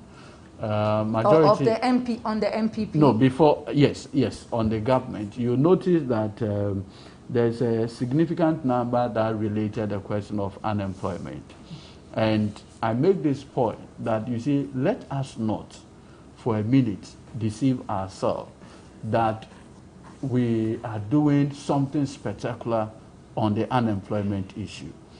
The reason I make this is that, you see, it is convenient for government propagandists and spin doctors to say that, okay, we have created under Planting for Food and Jobs 2 million jobs, and then you put a figure there. Then you can say, okay, we have created in the public sector this number of jobs. Then the government now goes to Parliament, presents media budgets, and says that the number of persons within the public sector is just 890,000. So when you put the 2 million, 3 million figures, and people are seeing your own government document projecting different numbers, because no one is paid within the public sector without the source of payment or what. So you can easily track who is being paid and who is not. Two, and I recently looked at I think Crusading Guide, I think 20th August edition of Crusading Guide, where former TESCOM presidents of MPP had written to the chief of staff at the presidency asking for job availability. So this conversation is not something you say, it is an NDC generated mischief or something. It's a problem that we need to tackle head on. Now, and I've always said that there is a nexus between infrastructure development and employment. Look, anytime you are constructing a road, you need a lot of hands. Anytime you are building a hospital, you need a lot of hands. So when you come and you install a hospital or road project, you are keeping people at home. We need to look at this conversation. Now, critically, on this issue, some of the report on Parliament, I think is a greater feedback, particularly to the minority group, that the expectations of Ghanaians out there, that you need to hold the free-falling Akufo-Addo administration to a higher standard of accountability. Yes, the vetting expectation, because look, to be honest with you, I have spoken to members associated with my party, and they have said, look, they never understood the approval of certain people or ministers' nominees. They are justified in that claim, but possibly other factors were considered. This report is providing a unique feedback to the minority group that Ghanaians expect them to hold the Akufo-Addo Bawumia administration to a stricter level of accountability. Why am I saying this? If, for instance, government presents a mid-year budget statement to Parliament and says that we have spent $100 million in buying, say, sanitizers, Veronica buckets, and nose mask for secondary school, Ghanaians do not expect the minority to take that figure on its face value. They require further probe. What and what? Who and who had this contract? But we must also look at this challenge where ranking members of the NDC ask specific questions from ministers of state, right? And then the ministers of state begin to use dodgy means to avoid answering those questions. It makes the work of the but you see, as a minority group, what do you have at your disposal to ask questions, parliamentary committees, among other things? But you do not have executive arm, so that even if there is any wrongdoing, the minority can only push for prosecution. But to prosecute or not is an executive action. So we need to also communicate the challenge that the minority group is facing in Parliament. And I'm very confident that the leadership of the minority group will take this survey report, particularly on the role Parliament is supposed to play. Because oftentimes it's difficult for the political party associated with the executive to hold itself accountable. So Ghanaians expect that thing from the other group. In my life, I have seen now Speaker Bagbin as minority leader. I have seen other minority leaders. I've seen the Honorable Haruna Idrisu as minority leader. Ghanaians have a certain expectation that you need to hold this government. Because you see, the government that we are dealing with, and Gary will bear me out, obviously we will disagree, it is very difficult to keep them in check. And so that expectation is what we need to look at.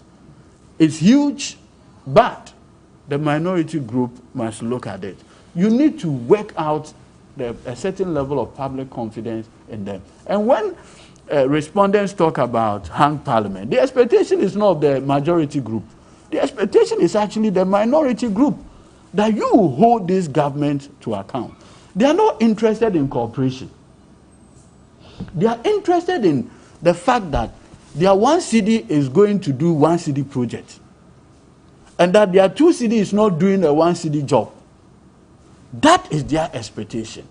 And we need to have a conversation where the minority group must also begin to reach out to the populace, must regularly engage the populace, so that the populace will know what are you doing to hold this government accountable. Okay. That is key. All right. So, Mr. Awal, I'll give you the last point, because we are in our last. One single point before Mr. Awal comes in, so that I don't lose out. Then two. Okay. Then just please 1 minute, yeah, I mean, because Mr. Awal has to. You know, Mr. Tamaklo is right in most of the points that he's saying. But where I disagree with him is that holding government to account is not equal to holding government to ransom.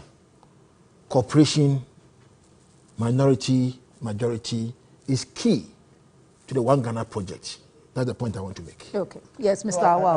I think fundamentally, in relation to the last conversation around Parliament, I think what Ghanaians are saying is that they want a new accountability framework between Parliament and the executive. That's all. For me, that is very fundamental.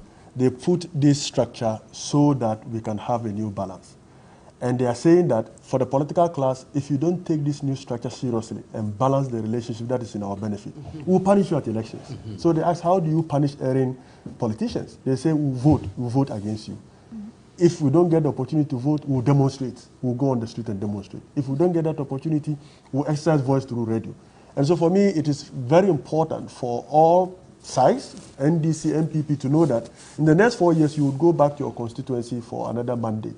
They say if you don't do well, we'll vote against you out. But in reference to that, when you look at the issues in terms of expectation of public officials, they talk about expectations that they have of public officials. They must be accountable for their actions. They must discharge their job with integrity, honesty, integrity, humility, competence. They should be open to opinions, open to criticism. The issue of corruption is far down the ladder, and it's not just this one. Even on issues that need government attention, corruption is way down there. So it doesn't seem like corruption, in as much as they feel they cannot hold the MPP to account on corruption issues, it doesn't look like even among the populace that's their big issue. I think the business of government is not all about corruption, right? It's not. I don't think that Ghanaians are all worried about corruption. They are worried about unemployment. They are worried about how we manage our finances and resources and so on and so forth. And what they are saying is that for Parliament, we expect a higher standard of relationship between you and the executive. And that we put you in this situation for you to do this purposely, for you to cooperate, for you to collaborate, for you to have a better understanding about how you can bring us benefit as the beneficiaries of that process. For me, the warning I get from this is that, and I'll go back to it, if you don't do it, in the next 4 years, we will punish you. That is the ruling government or all political parties. That's what they are saying. No, and so if you understand, for example, if you understand some of the survey, they say, for example, why do you think that NDC has the numbers that they have? They say because NPP MPs were not performing. So for them, performance. And the element of they wanted change was very small. Yes. At some point 4%, some point 2%. So they're really saying that performance is important to us. If you don't perform well, whether you are NDC, MPP, when you come back, we'll really punish you. For them, in many of it, it's not really about that. The NDC's campaign influenced me. He said, I want to punish this person because I think I gave him a mandate and he didn't return that mandate for me in the manner that I think I'm satisfied with. And you see, Jifa, that's why I have indicated that for us in the NDC, the scorecard on Parliament relative to this survey provides for us a very serious feedback. Because you see, if you look at the numbers we obtained in the last election, vis-a-vis parliamentary, you will notice that it's like a vote of confidence in the NDC. You understand? That's how you are interpreting it. No, so that's where the expectation comes from. If the person doesn't have confidence that you can do something. Because the people didn't want to change per se. The margin of wanting a change was 2%, 4%. That is why I'm saying that, no, because we have looked at the numbers, for instance, and we've taken certain demographic permutations in together. Overall, we perform very well. Yes. Both presidential and parliamentary. True. That's true. Now, what for us? So did you win the elections, the presidential? Did you win the presidential? We never lost it. Did you win it? We never lost it. You won by what margin? We never lost it. Okay, on that note, I'll end this topic for now. I hope I answered the question. No. You won by which margin? It's not by margin. Okay. I said we never lost the election, and you know. All right, thank you very much, my brother. And I want to thank our guests for this first segment where we talked about the CDD post-election survey, the gains, the losses, the lessons. Thanks very much to you, Mr. Awal, Senior Research Analyst and Team Lead for Social Accountability and SDG at the CDD Ghana, Gary Nimako, NPP Legal Team Member, Edwiji Tamaklo, NDC Legal Team Member. The two of them will stay behind for our next topic, which is about the presidential jet saga, a quest for accountability. We take a break, we'll be right back.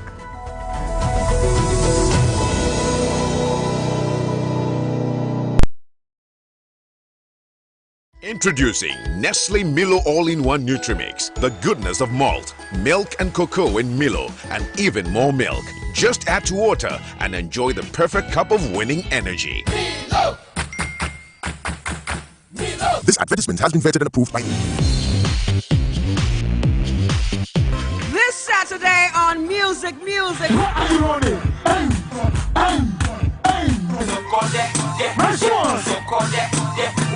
You got me thinking like I've been saying.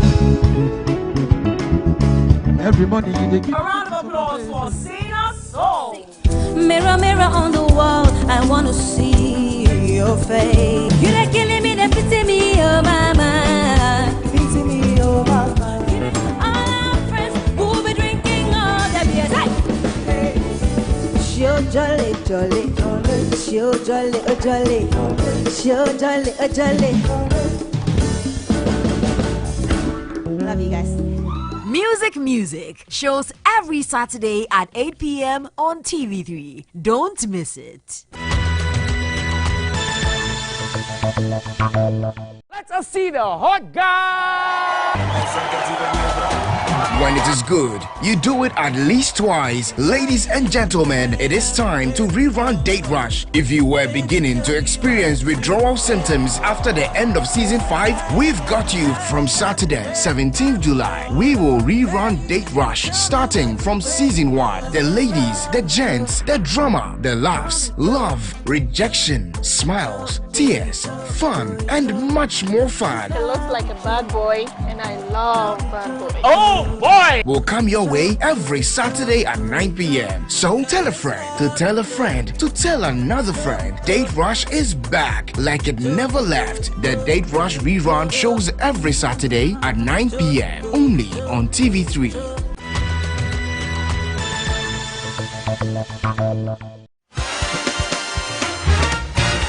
The Saturday mornings will never be the same again. We will bring you the best mix of sports and lifestyle content on Warmer Plus. We will interview exciting professionals from different fields of endeavor, including sports and fitness. Give fans an opportunity to show their passion and preview upcoming games. discuss what's trending in the world of sports and entertainment, give you lifestyle tips, serve you music, exercise, dance, laugh, and have an absolute ball on TV each Saturday. So whether you're a fan or you just like fun, you will absolutely love Warm Up Plus. Warm Up Plus shows live Saturdays at 10 a.m. only on TV3.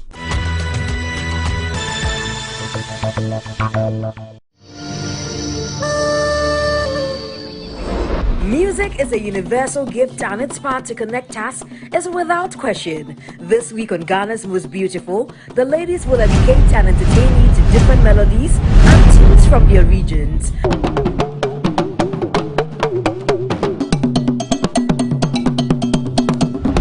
Melodies of our land, just let the rhythm flow. Join us this Sunday live from TV3 Studio B at 8 p.m. on TV3. To keep your favorite delegate in the competition, dial *713*13# or download the TV3 Reality app on Google Play Store or the App Store and follow the prompt. Studio audience is strictly by invitation. GMB 2021, rediscovering true beauty. Africa, Africa, Africa, Africa, yeah.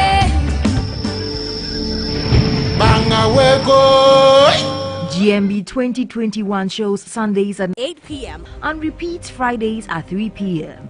and is sponsored by Lavon's Tomato Mix, Camel now from Kerex, Freedom from Casaprecon, GTP, Darling Lemon Drink, Airtel Tigo's Big Time Bundles, Lufat, Deluxy Acrylic Paint, Heaven Black Mosquito Spray and Coil, and Napa Mackerel, Geisha, Close Up, Ayo Insurance, Fan Milk Nutri Day Yogurt, and supported by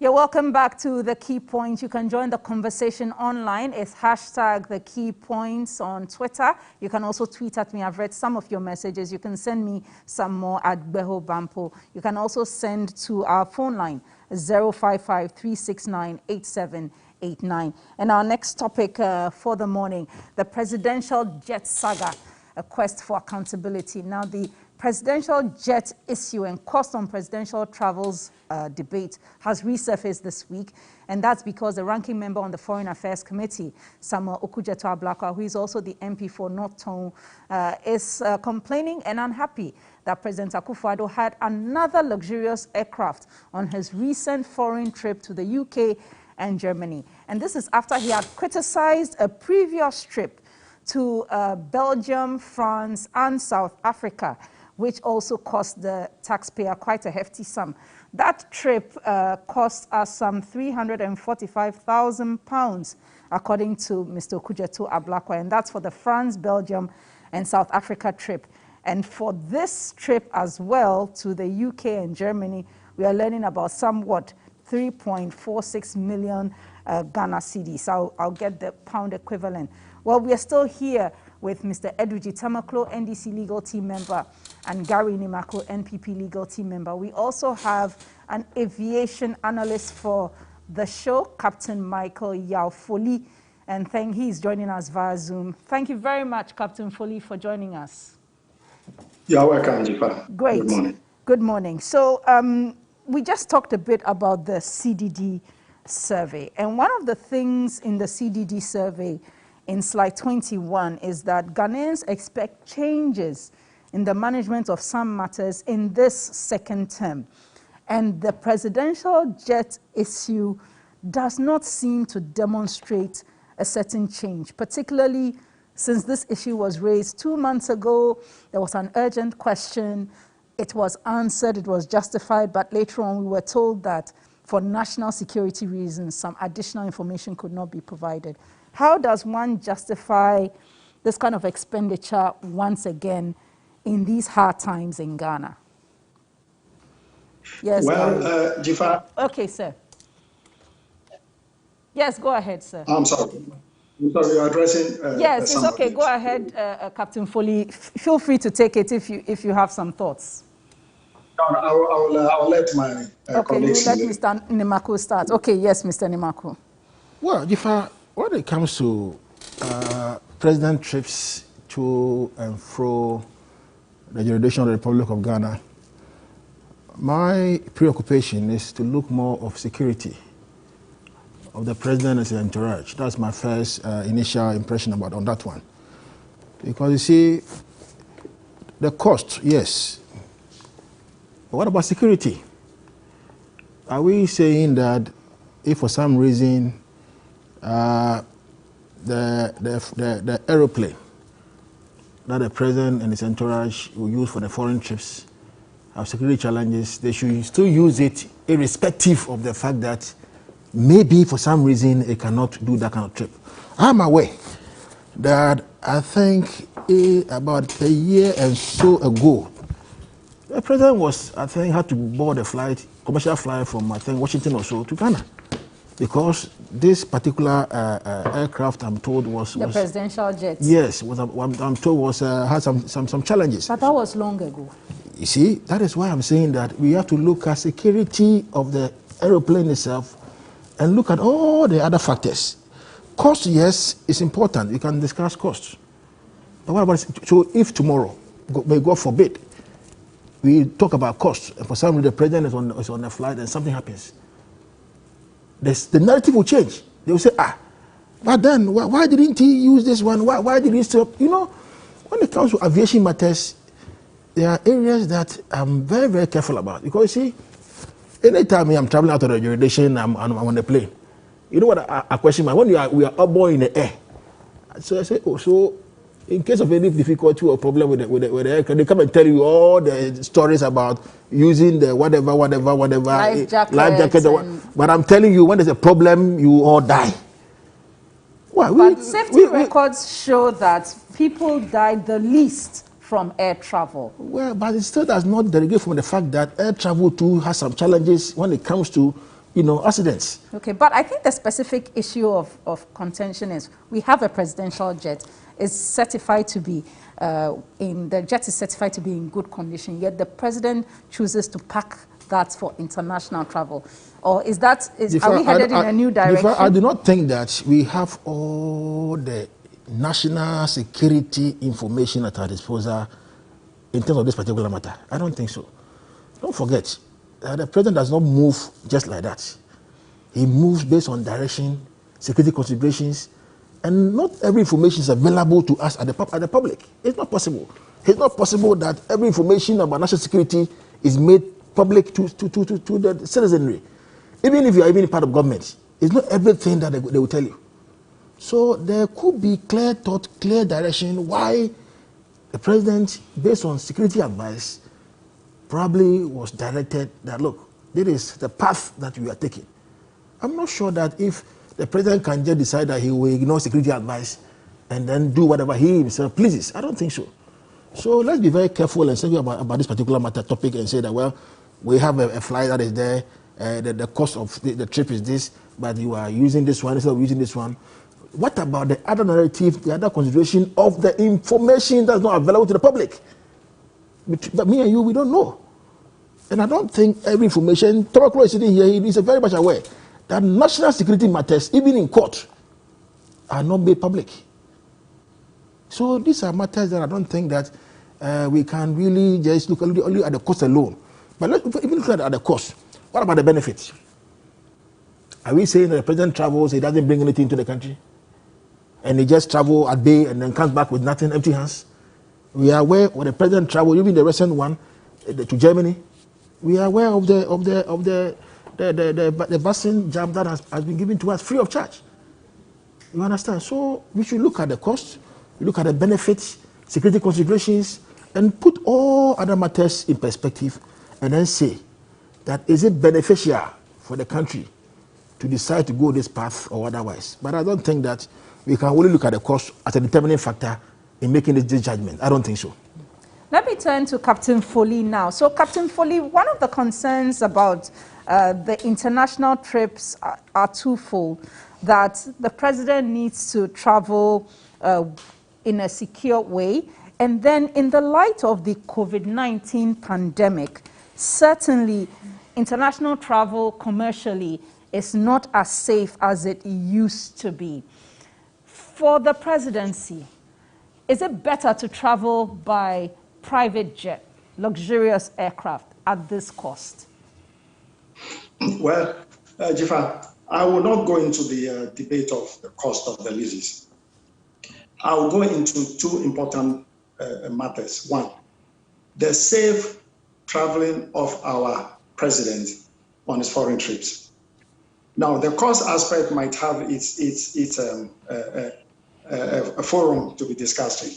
But even the leasing of aircraft for our president to travel on, besides the cost, is not safe. The aircraft might look luxurious, but there are two important factors we have to consider: safety and security. We are putting our president on board an aircraft flown by crew who don't owe allegiance to the nation. We don't know the level of competence of the crew. We don't know their, crew, you're supposed to go through certain basic rest periods before a flight. We don't know if this crew go through the same thing. And then we are putting our president on board that aircraft, regardless of how luxurious it is. We also don't know the safety aspect of the aircraft itself. Anything can happen. Now, security-wise also, a president must travel and his communication must be secure. We don't know if these aircraft have secure communication facilities. Anybody can plant a bag in the aircraft and they record our president's conversations. Excuse me. So regardless of the expense of the travel, these are my concerns concerning the lease of aircraft. Now, I don't think anybody would like our president to travel the cheapest way. It is not proper. It is not safe. He is our president. His safety is our concern. The next question is, why are we leasing aircraft when we have our own presidential jet? Yeah. If you ask people, they will advance ratings. As my learned senior said, aircraft somehow seems to have some technical challenges. That is the reason why I will agree with Honorable Ablakwa that there should be a presidential travel policy. If this aircraft is developing problems, then the question is, what policy do we have when it comes to purchasing aircraft for presidential use? Let us look at our history. The first presidential jet we had was the Fokker 28. I think it was purchased during the late General Champon's time. It was used for a while. The late J.J. Rawlings used it. Then it started developing problems. And then it was being called by the flying coffin. And then a G3 aircraft was bought, which was not used by the next president. It was sold cheaply. Then that president bought this current Falcon.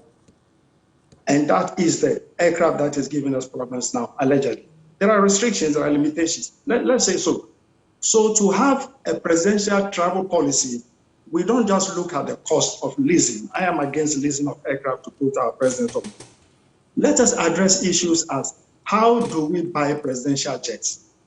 Because I am sure that currently the challenges that the Falcon is experiencing, which was the same challenge that the Fokker 28 experience was, very soon we are not going to have parts to purchase. We are not going to have a maintenance crew to maintain it outside the country. So the national policy should be, how do we purchase aircraft? How long should we use them for? How do we resell them?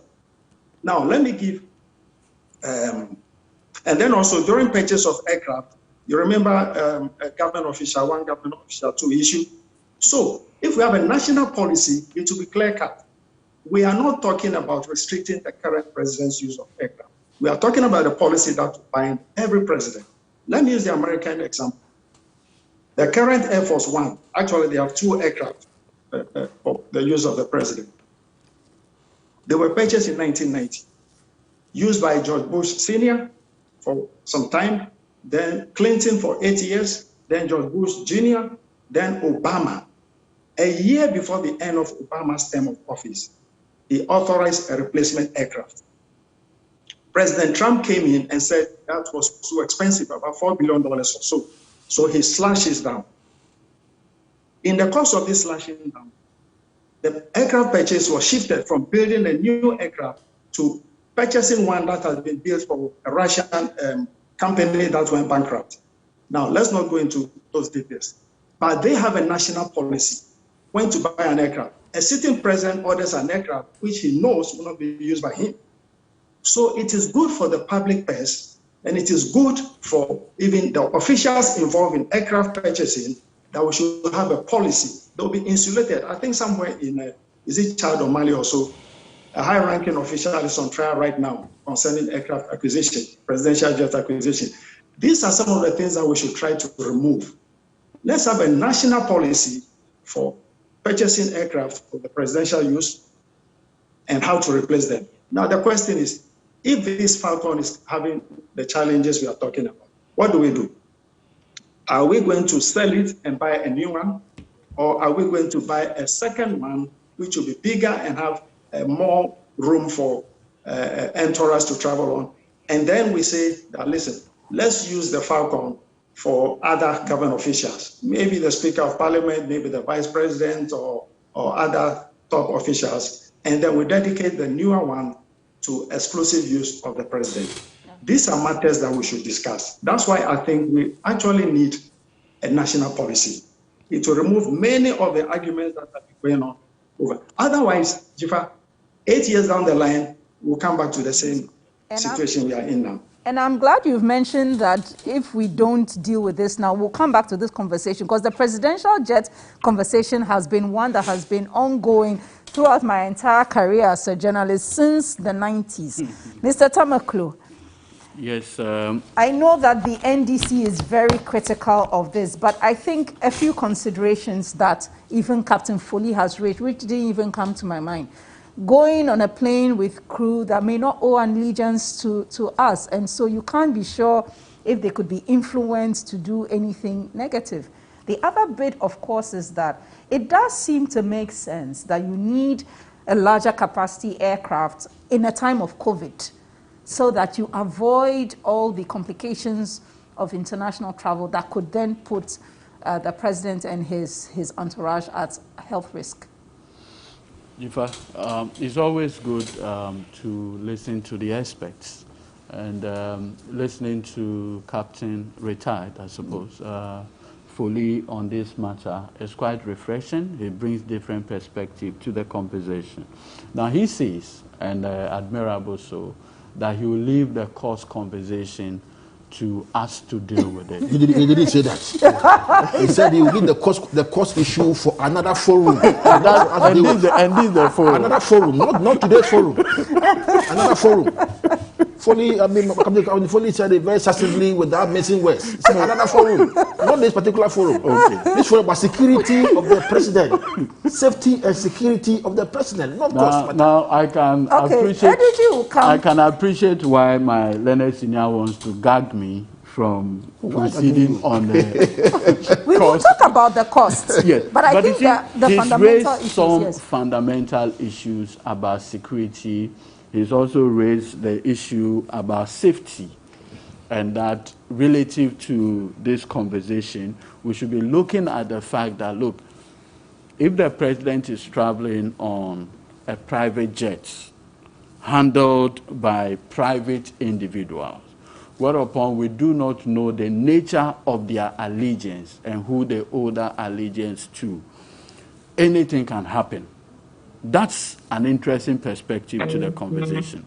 So again, it fits the overall conversation that we need to focus on getting our president to use the presidential jet, in the sense that relative to our presidential jet, the officers manning that jet are trained personnel of the Ghana Air Force.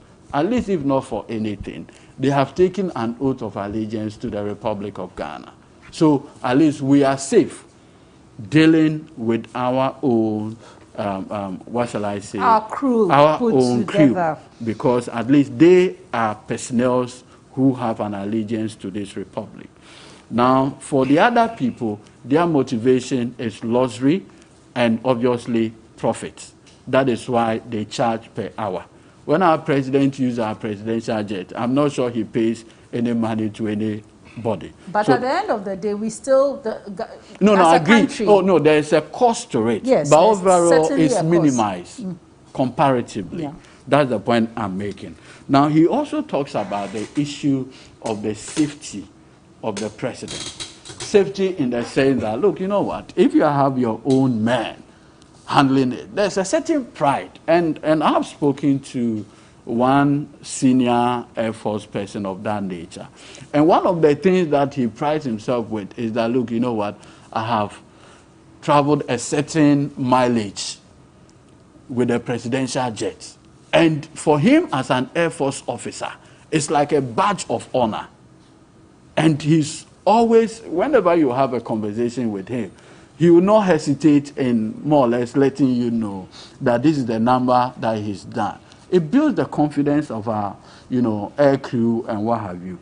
Ultimately, like it had been stated on this platform, the focus must be on the issue of safety and security.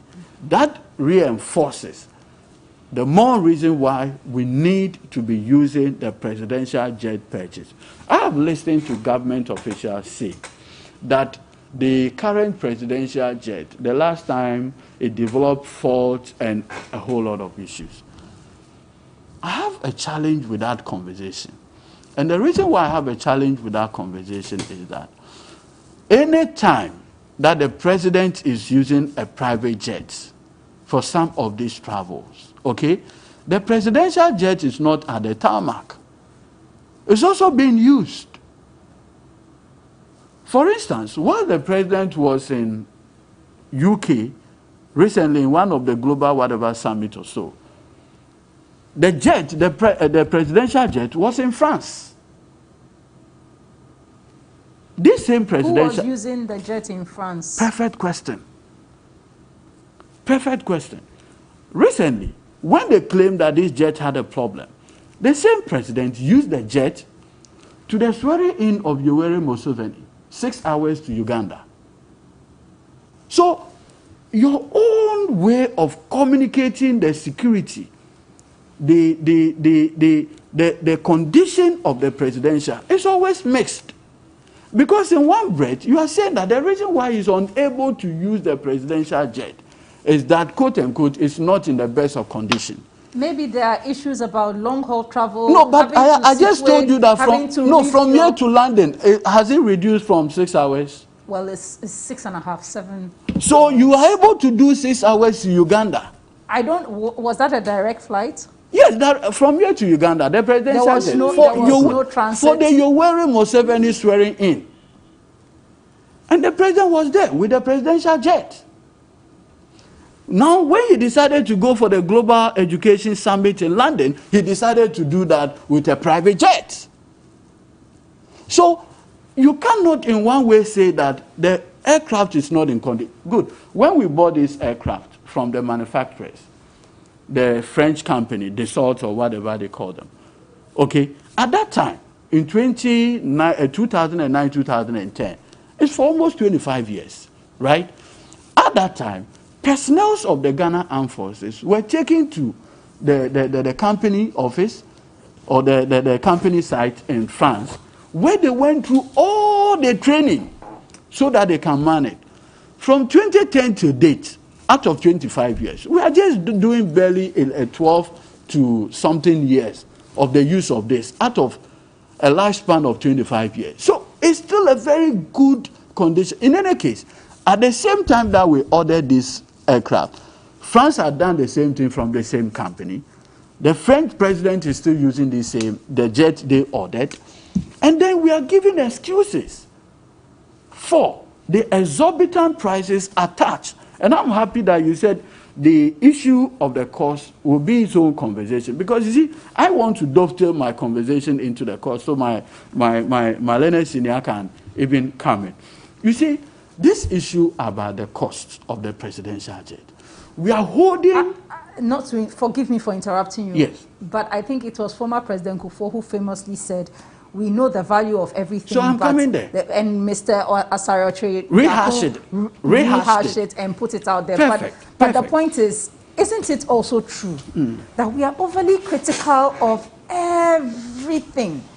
I mean, the problems of Ghana will not go away with $345,000 US, or they will not go away with what, 100 and something thousand pounds. It will not. Jifa, I hope you go back to look at the president in his inaugural speech. One of the things that he kept emphasizing was the fact that he was going to protect the public purse by insisting on value for money. That's not my word. That is his words. Now, so when you are holding him to those words, it should not be said anywhere that, oh, why are you holding the... He introduced the value conversation in his own inaugural speech. And that is why we are holding him to that. Now, you see, Jifa, in all of this conversation, like you pointed out, Gabi, Asarioche and co have indicated that, oh, you know what? Oh, the president traveled to Germany, the last one, brought to us a certain number of vaccines. What Gabi did not tell us is that as early as 27th August this year, Reuters had reported that the German government had already indicated that they were going to give 70 million dosages of the vaccine to African countries. So with or without our president's presence, we're going to be beneficiaries of it. So it is not the cost, it is not the use of a private jet to Germany that has engendered the German government to give us this. It is also not the case that if the president had traveled in the presidential jet to Germany, we are not going to be recipients of this vaccine. So the cost-benefit analysis, where you are saying that, oh, we know the cost of everything and the value for whatever, that's not even coming at all, because we're definitely going to have this thing with or without the use of what shall I say, a private jet. But you see, what is key, and the earlier conversation we've had on this platform, when we're talking about holding government to account, what has been government's response to this issue of the use of private jets? When the Honorable Ranking Member on the Foreign Affairs Committee, the Honorable Samuel Okudzeto-Ablakwa, raised this issue, it got the Defense Minister to go to Parliament, you recall, and gave all kinds of ridiculous reasons. No, you cannot say he gave all kinds of ridiculous. He gave reasons relating to, I don't want to repeat no, the but whole thing. Some but are definitely... He talked about national security consideration. He talked about the entourage. No, but the issue... He talked about the ability for everybody to arrive. No, but you see, the issue about him refreshing the bath issues, that came later. But he said it. That's the point I'm saying. That is ridiculous. No.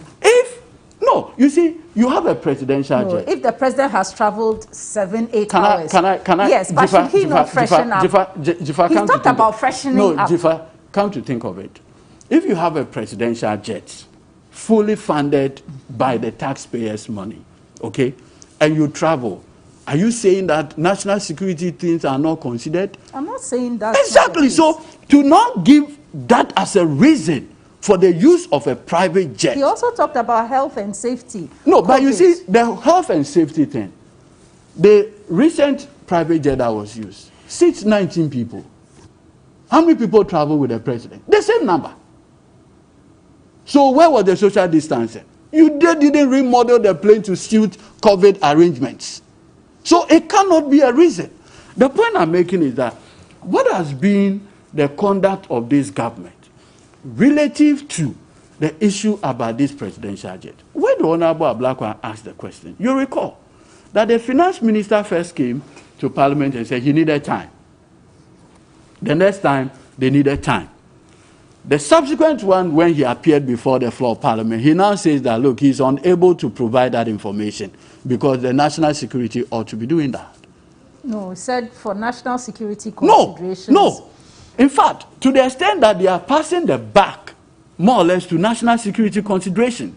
Now, the point I am making is that the information that we are picking is quite frightening, to the extent that the only reason why government of Ghana is not willing to provide that information by using national security reason is simply because, one, the cost provided by the Honorable Okudzeto Ablakwa is even lower. We paid more. Two, the government is dealing with an agent for Global Jet Luxembourg. Who is this agent that we are paying these sums of money to? We need to know. Are they persons associated with government? It is the parliamentary scrutiny that will ensure that taxpayers will know whether or not persons associated with this government are benefiting from the use of a private jet. Because obviously, if you are using the presidential jet, you will not pay any agent for anything. But once you are going to use a private jet, you are paying for an agency fee. Who are we paying this amount of money to? And that is the only reason why government of Ghana is not willing to disclose how much we are paying for this. Okay. Mr. Nimako, you have the floor. Well, you know, when it comes to aviation industry, I defer to the experts. You see, because I'm even looking at Captain Foley. Captain Foley's submissions, and also relating it to different airplane crashes across the globe.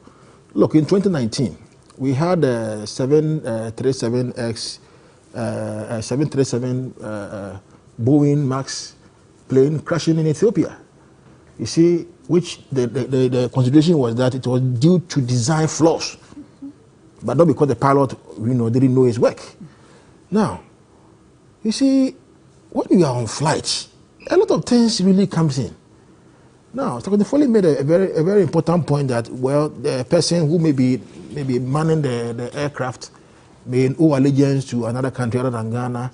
Well, it's a point that I'm yet to verify to find out whether it's about the crew. Whether the crew are foreigners, I want to verify. If you are an officer of the Ghana Air Force, or you are recruited as part of the crew to fly the presidential jet, obviously it is because your commitment is first to the president, his team, and to Ghana.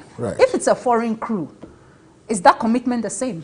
Well, that's why I say it's a point that I'm yet to verify whether that is so. Even though, of course, we expect them to act professionally. But the point that Captain makes is very poignant, and I think that is a point that is worth taking. I will verify the point, whether it's being mined by foreigners or we have our local pilots manning it. They don't give the aircraft to you to use your men to man. Well, it's a service, a full bouquet. You take everything. I think Mr. Tamaklo's point is there are accountability issues that are raised. We saw how the first urgent question was addressed, and now it's almost as if after all that hula baloo blah blah blah, as Honorable Katie Hammond once said, it's almost as if we don't care about the criticism. We are going for even something else, and it looks like we will continue like that. That is the that information that you put out there. So the point is, if the president travels with private jets, yet the presidential jet is in use elsewhere, then it begs the question: why are you not using it? You see, you ask my brother a very important question. He said it was used by who? He couldn't answer that question. Oh, I don't want to provide. It was used by who? You see, my brother has a very nice way of throwing out everything to justify the point that he's making. Look, how can we say the jet was in another country when the people who were supposed to use the jet were in a different country? So you see, that's what you asked. So the question that you posed, who was using it? You see, myself and Gary, by now you should know that there's a tracker on the presidential jet. Everywhere it goes, it can be tracked. Who was using it? You want me to mention it? I can't. But you see, Honorable Okudzeto Ablakwa made a point about having a presidential policy. Okay, I want to dovetail. The reason why I don't want to mention it is that, you see, for instance, the U.S. Air Force One not everybody has access to it. Only the President of the United States. Not even the Vice. So if today you can have a situation where the President is somewhere and the presidential jet is with another person, then we need a policy. Okay, so that's the reason why that's the point that you are not verifying. Mr. Tamako, yeah, it's the point that you are not verifying for our viewers to authenticate whether, as a matter of fact, it is true. Okay, the president used it to Uganda. Why can't he use it elsewhere? You see, sometimes, that's why I said, the information that we have available to us is sketchy, it is scanty. I don't see the National Security Council meetings to tell, and even information available there, it's not made public. That's what I'm saying. A lot of things will go in to the decision as to why, for this long-haul flight, this mode of transport was preferred or the other one was preferred. Because when you're on a long-haul flight, it's not like short-haul flights. Flights that can go to Kumasi and Accra are not the same flight that can be used from Accra to Washington. No, but then it means that the jet is in good condition. No. But I've just told you that the jet itself, just last 2 years or so, had a difficulty in Washington. For that reason, the president and his crew had to use commercial flights to Accra. That was 2 years ago. A lot happens in a year. No, but a lot has happened since, and we are told that the jet is operating. It's operating. Are they saying it's in good condition? Yes. Foolproof. Foolproof. No, foolproof. Gary, you have the report. We have a service contract. You have the report. You have the report here. The French company. If the presidential jet is not in good condition, you take it to the manufacturer. As we speak, you have not done that. It's still with you. Then you are saying that it's not in good condition. I mean, where from this? Well, you see, it is a matter that. Okay, so for me, you say you don't want to dwell on the cost. For me, obviously, very simple. So, Mr. Nimaku, you say you don't want to dwell on the cost. So what do you tell the hundreds of thousands of Ghanaians who feel that times are hard for them, but yet, much as they love their president and they want him to do this work safely, they worry that these amounts could have been used to deal with healthcare at Kolebu, for instance, or could have been used to provide a better road to the north, where we've seen roads cave in Upper West and in Bupe, for instance. So I guess that's the conversation or the justification people want. That how can you that justify this for us so that we know that, okay, this is the why. And then so that we can end this whole debate about presidential jets. You cannot delink the issue of cost from security and safety of the travel. You can't delink it. You see, embedded in security and safety is a cost element. You cannot delink it. Now, I mean, assuming without admitting that, like Captain Foley just rightly said, do we want our president to travel cheaply, devoid of even the security considerations? The jet is not cheap. No. We are not saying that. You see, Tamaklo, we are not saying that. You take your time. We are not saying that. What we are saying is that we have issue of cost, okay, as part of an element which is embedded in a security and safety consideration of the president and his crew. Yes. You cannot take the issue of cost outside it and say, well, the presidential jet is special purpose. That is why. You see, that's why I made the point. You see, that's why I made the point. You place an order, and it is built for that particular purpose. That's why you notice that the contract was awarded under President Kufuor, but it was delivered in 2010. So you built it to the specification of that need. But Mr. Tamaklo, you talk about the fact that, and I would like Gary to answer this, but even though I have to mention it, you talk about the fact that its purpose is for 25 years. Yes. But if the plane has started giving us problems already, it can't take so many people, it justifies why the Defense Minister, Honorable Niti, will put before Parliament a deal to purchase a new BBJ, which your government declined to purchase.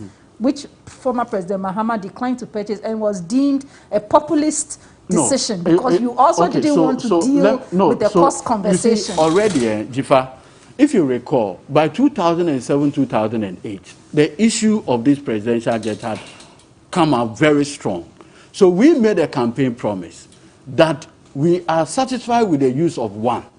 So when in 2009 we had the benefit of power, then President Mills said, look, the contract has already been awarded for 2.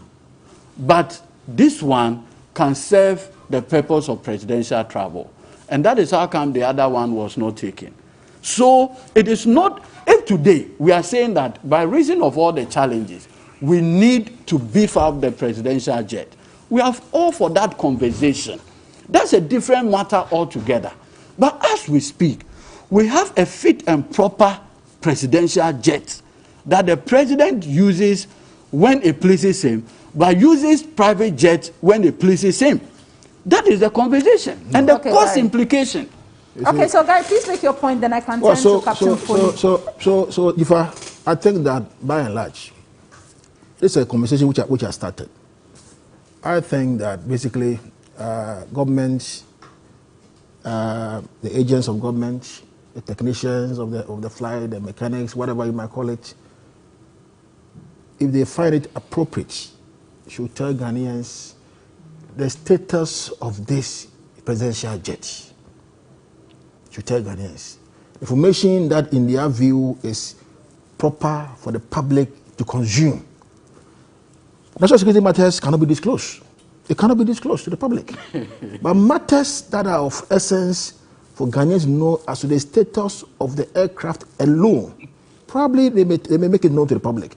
Because see, we cannot put the president on a long-haul flight if there are security challenges on the flight, take the president to Washington or other places. If there are challenges on the flight, he cannot use it. You see? But what about a national policy for presidential travels? That will then eliminate the suspicion, the perception that a president wants to indulge in luxury, finery, or travel. I don't think it's about luxury. I don't think it's about luxury. I mean, what is luxurious? You see, look, Jifa. If you are, what is luxury about? If you are airborne, No, but I'm just saying that you are saying that this. You cannot equate. And the irony too is that your people take pictures of the president in the luxury, and then we see it. So if you say it's not luxury, what we are seeing is it not the pictures of the aircraft which is just standing somewhere and are being shown to us? Because I have not seen a picture of the president in the new one. Oh, is that so? Yes. Oh, okay. Then show to me after the program. Look at it. I have not seen no it. Problem. Show me after the program. I have not seen it. I see. And probably maybe one show to me. I may have to encourage Ajudi Tamaklo and myself one day to as the president to help us to join him in international travel. Okay, probably when he joins, maybe he will stop making comment about it. Okay, so let me turn to Captain Foley, because for Captain Foley, I would like to ask you, a new deal has been put before Parliament requesting the purchase of a BBJ. And this is a jet that I know there was a request to purchase some 10 years back. And I think it just brings us to the point that we will continue to go around in circles if we don't effectively deal. And you've talked about national policy, but since you're concerned about the president traveling with crew that we probably are not sure of, what their allegiance is and the like, maybe this deal is an opportunity to eliminate those concerns. We purchase a bigger jet, a business jet for the president and his entourage, and then we start a process towards streamlining travel. Yes. First of all, I've been sitting here listening to my two learner seniors, and it just reminds me of what somebody said, that the matter is so simple that only lawyers will make it complicated.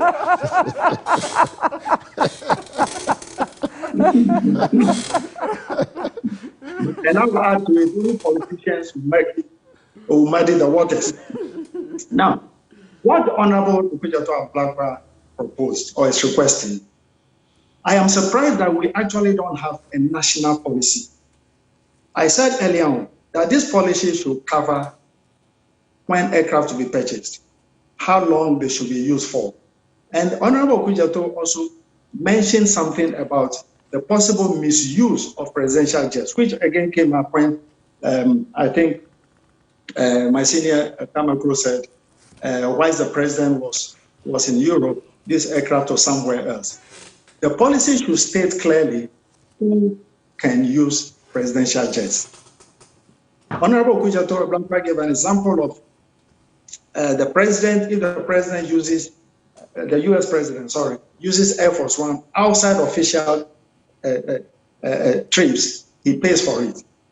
Now, these things are good to have in place so that we don't leave the use of our national assets to the discretion of any president. We are not talking about the current president because maybe by January 2025, there will be a new president in office. So this policy will regulate how our assets are used by anybody who comes into office. So I'm really surprised that we don't have a policy like that. All right, a bill has been tabled before Parliament. Now, in Parliament, we are represented by, I think, 3 parties, NDC, NPP, and then an independent. Well, it's 2 parties. The one independent is a former NPP member, so they are all the same. Okay, but they are represented. So now 3. So in that forum, a strong case should be made of why the president travels the way he's traveling now, why we have a new BBJ, what is going to happen to the new, the old presidential jet, how long are we going to operate this BBJ, who is going to use it, if it is used on a campaign, for instance, is not an official duty, should there be approval obtained from somebody, or will the president be searched out with it? These are matters that should be put in place. They should not come to the public domain for argument and debate. You see, so yes, if we've been told boldly that we need a new aircraft, that should end the argument. Well, as to the lease of aircraft for the president to travel. So I think now something has been said. I don't agree with Mr. Nimaku, who said that the travel of the president is covered by national security issue. I mean, we see the plane flying and we hear that the plane is not serviceable. It's not a national security issue. We want our president to travel safely and with a good security. So what Honorable Okujato said, there is a lot of merit in it. Let us not just dwell on the cost of leasing the aircraft. Let us formulate a general policy so that this country will move forward. And most importantly, the public purse will be protected. Regardless of if Jifar Freedom Party wins elections and Jifar becomes a president, this policy will bind your travel. Just a quick one. Based on your experience, is it always cheaper to travel via presidential jet? Is it cheaper if a country owns the jet? Because we've also seen presidents or prime ministers of other countries traveling commercial. For instance, the UK Prime Minister would travel with British Airways and the like. So I'm just wondering, what's the cost-benefit analysis? Well, the safety of the president should not be reduced to the cost, generally speaking. Okay. I have had the privilege of carrying the late Hilary Liman to Lagos on a commercial aircraft. I've had the honor of carrying the late J.J. Rawlings to Dusseldorf when I was a captain of a DC-10. I've carried a princess in Saudi Arabia. Now, I think it boils down to, in the absence of a policy, it boils down to the taste of the one in office. You see, it boils down to the taste of the person in office. So these are matters that should be laid out. Let these matters be debated in Parliament, and we will just ask, we being citizens, come to us with your conclusions on the matter. All right. Mind you, running presidential jet is an expensive business. If you use it sparingly, you spend the same amount of money in maintaining it. In fact, aircraft are built to be flown frequently. That is why even owners of private jets don't just park them and use them as and when they are leased out. Because aircraft, they are routine maintenance work based on the number of hours or period of time, whichever comes first. So maintenance is expensive. Repayment of the purchase price will also be added on it. It's expensive business. crew have to be trained. Local maintenance have to be engaged. The aircraft has to be flown outside to the manufacturers. So maintenance becomes more expensive as the aircraft grows older. The Falcon is having these challenges as reported because it's getting older. The moment that company is closed down, the manufacturers were in trouble. This is what happened to us when the Fokker company was closed down and the F-28 became very difficult or impossible to maintain economically. So this national policy should also lay out how long we're going to use the plane for, how we're going to dispose of it, and matters like that. I think this nation has very major issues for us to dwell on. Let us quickly move away from this by putting the discussion in the proper context, and then we'll address other matters in this nation. Thank you very much, Captain Foley. And I think I like a nice quote he gave. He says, without a policy, it boils down to the taste of the individual. But then he cautions that the cost of running a presidential jet is quite expensive. So you see, Jifa, in 2019, no, just it's Gary's time. So please allow this one. I see what Captain Foley said. He has in fact bring the whole discussion into a closure. You see, it's very clear. It is very clear that look, we might look at security, safety, cost will be relegated to the background. Even though yes, everything comes with cost, and he made it very clear that look, the Falcon is getting older and making maintenance also quite expensive. So if you look at it within the policy framework, what to do with this aircraft? Within the policy framework, what are we going to do? You see, let us not. Sometimes it's very difficult. Because we are on different political sides, one is just pushing and urging the public. No. I don't think it's about different political sides. I think the fundamental concern for many of us really is money. And then, we are modest people by nature. I mean, we are modest people. So we cringe when we see luxury. I think it's the history the president himself is very, very modest. He's very, very modest.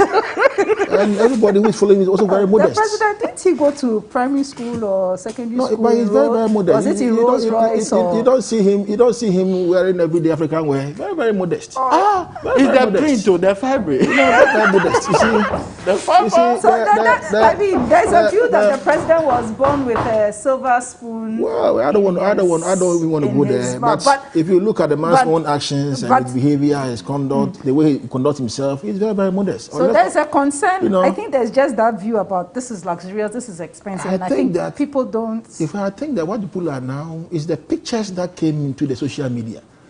But those pictures, unless of course what you are going to show me, which you say shows that yes,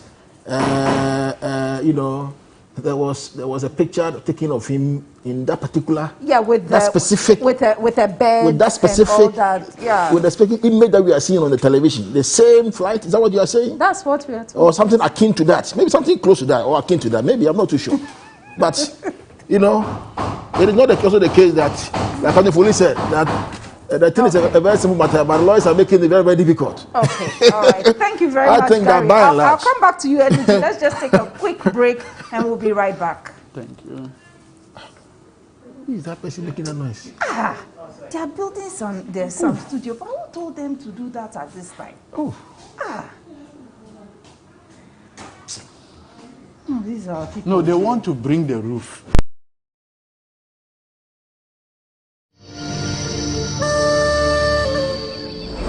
Music is a universal gift and its power to connect us is without question. This week on Ghana's Most Beautiful, the ladies will educate and entertain you to different melodies and tunes from their regions.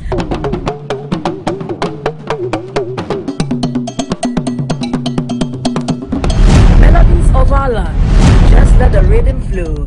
Join us this Sunday live from TV3 Studio B at 8 p.m. on TV3. To keep your favorite delegate in the competition, dial *713*13# or download the TV3 Reality app on Google Play Store or the App Store and follow the prompt. Studio audience is strictly by invitation.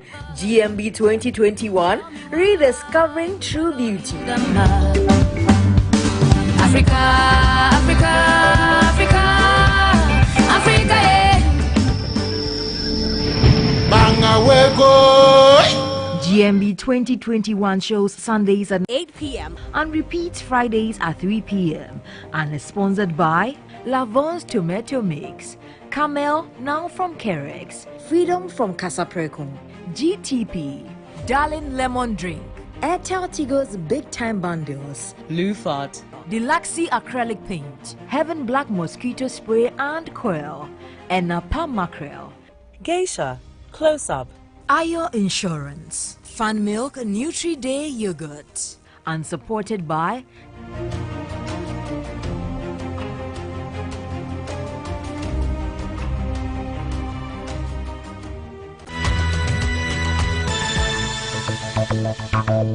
You like to?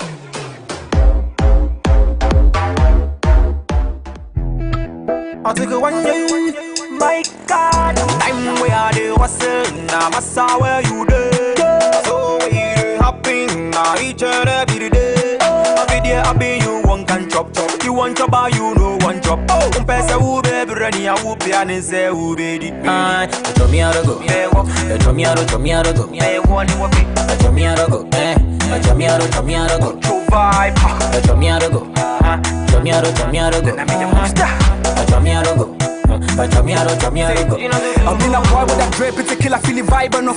Most of me flow with a tap, no. The money we got thrown on your job, no. I take a link call, me feel a gab, no. Chale ya nyamana, me a lumba. And I do ya jina mu a blumba. Joe, let me am on days, swangala way, me le bank fell luna. You like to?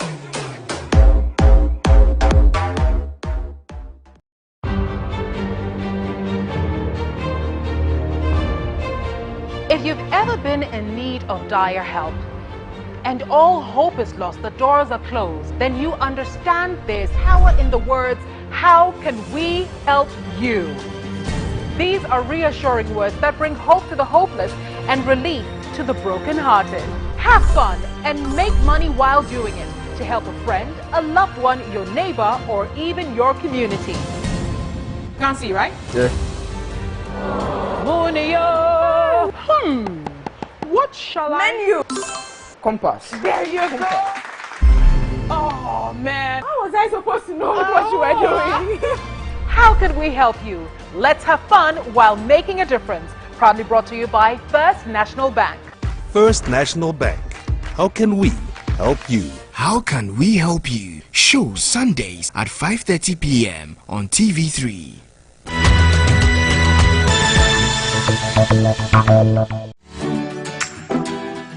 They have many things in common. Their taste for what's trending, eagerness to spill the news, excitement to share a new recipe, readiness to commit, willingness to book that event. Ultimately, the vibe to make your imaginations go wild. The Ladies Circle. Every Saturday, 6 p.m. on TV3. Brought to you by Yaz Sanitary Pad, Vodafone, GTP, still timeless. Woodin. Across Africa, nations are beginning to trade among themselves like never before, creating the largest continental market the world has ever seen. On the Single African Market program, we will show you how products, services, capital and people will be crossing barriers as the continent and its citizens embrace a single market in a sustainable manner for growth and development to meet targeted UN development goals. Congratulations, Your Excellency. Get the latest update on all opportunities from the continent's trade house. Know the success stories and how challenges are being addressed. Africa is ready to trade among itself and the world, so are the people. The Single African Market is the voice of businesses that trumpets the vision of Africa everywhere in association with the Government of Ghana, CFTA Secretariat, International Chamber of Commerce, Business for Peace Foundation, GIZ, YAP, and UNDP. Single African Market shows Sundays at 2 p.m. on TV3.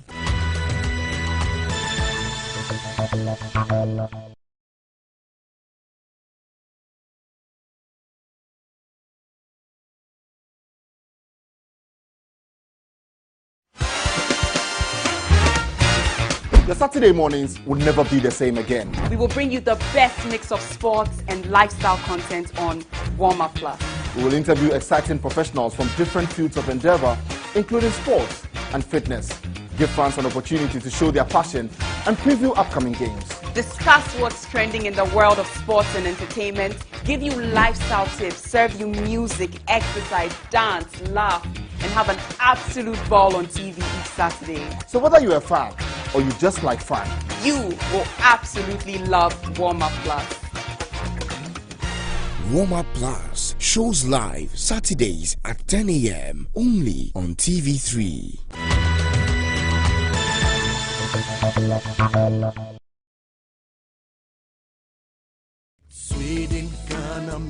Since 2014, the Sweden Ghana Medical Center (SGMC) has helped many Ghanaian teachers with free cancer treatment. This timely intervention has saved the lives of many members of the Ghana National Association of Teachers (NAT), including their spouses and children. If you are not in the situation, you may think it's nothing, but when you get to the situation, you realize that it's very helpful. That financial stress that NAT took, that was a big relief. It was a big relief to the family. With increasing awareness, many more NAT members are getting free treatment of cancer at SGMC. But in order to sustain this life-saving scheme, NAT is appealing to all members to consider contributing only 5 Ghana cedis monthly instead of 2 Ghana cedis. We are asking that let us together increase the money from the 2 Ghana cedis to the 5 Ghana cedis. Remember, a monthly contribution of only 5 Ghana cedis to NAT will ensure that all teachers, together with their spouses and children, continue to enjoy free treatment at SGMC. Watch NAT R on TV3 as various beneficiaries share their touching life-saving stories. NAT Hour, a documentary of hope for Ghanaian teachers.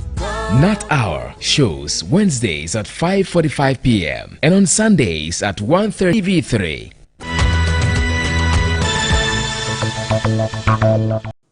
And you're welcome back to the key points, and we have just some 10 minutes to wrap up. But let me read some of the messages. This one from Harry from Ashalaja says the presidential jet issue is a calculated attempt to divert attention from the wonderful things the NPP is doing. The NDC should stop the cheap politics. This one from Charles Nyame Asamankese. 2 questions I want to ask. Why should Mr. President choose to hire a private jet at such huge cost while our own is available and in good shape? 2, wouldn't we have still gotten some 1.5 million vaccines that Germany is giving to African countries? Well, I think you've got your answers already. Salisu says, according to Mr. Okujeto Ablakwa, it's no big deal if the engine of the president's jet stops working. I think he's just meaning that in sarcasm. Which airline will continue using an aircraft whose engine seizes a number of times? We remember this near smear campaign launched against former President Kufuor. Let's be watchful because it's the same NDC repackaging themselves. Kizito Intema says, in fact, Captain Foley has broadened the conversation. So I ask, all these monies used for the hiring of private jets, can the monies be used to purchase a new one and give it a good furnish so that the president can enjoy his travel? AU Farouk Tamale says, good morning, Mr. President. Akufo-Addo should stop hiring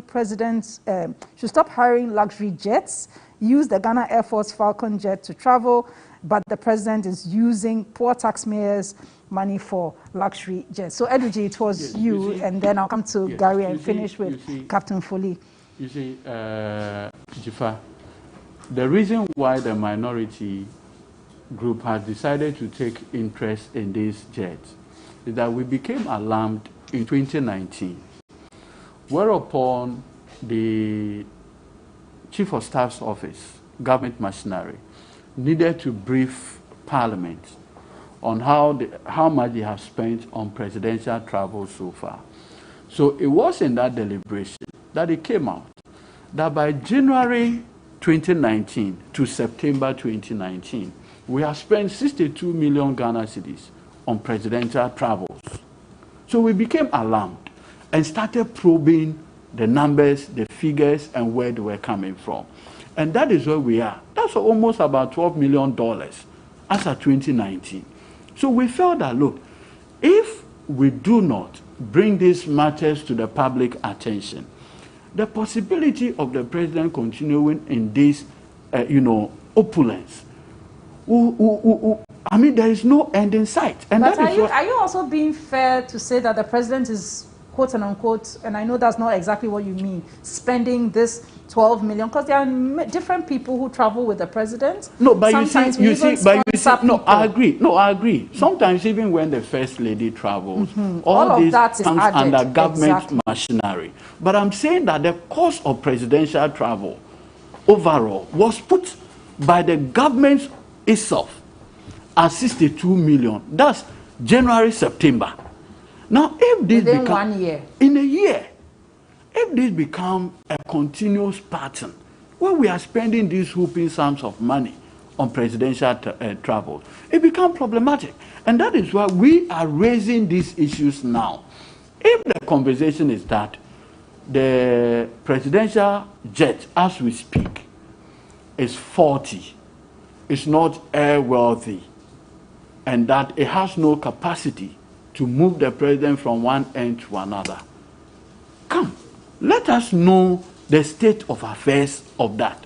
But I pointed out in this studio that's not the case. Okay, yes, so going forward, yes. You want to see what? No, what we want to see, and like the defense minister pointed out the other day, can we have a national conversation now on the need to buy a new presidential jet if we think that what we have now is not airworthy?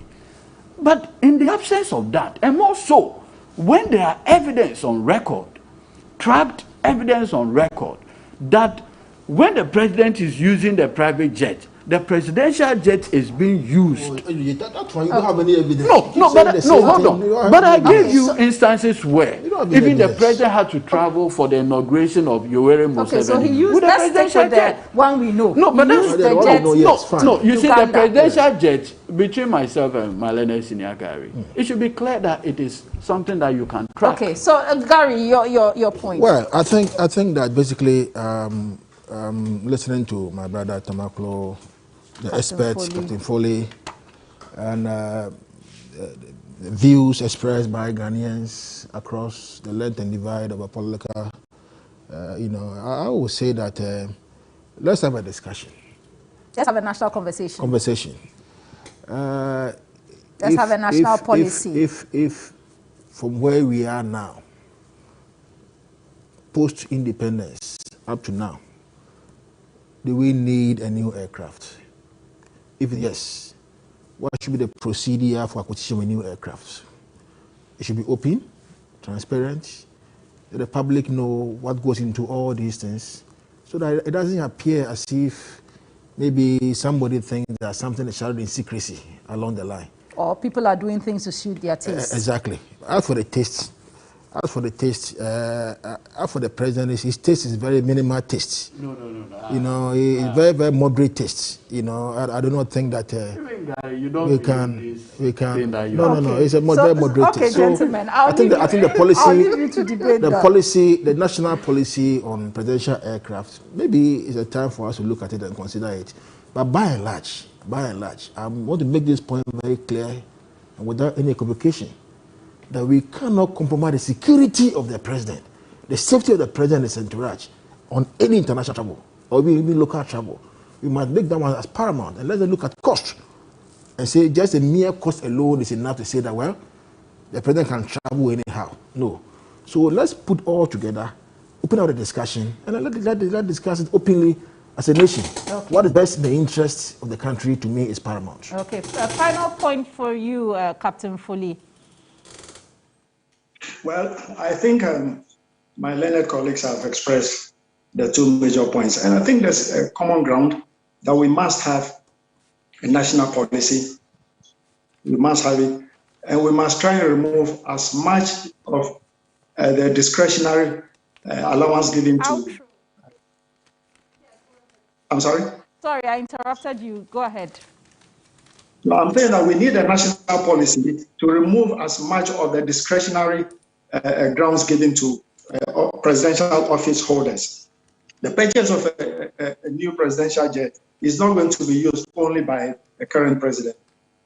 And it's important that a policy should be put in place to save the national purse and to prevent the potential misuse of the national asset.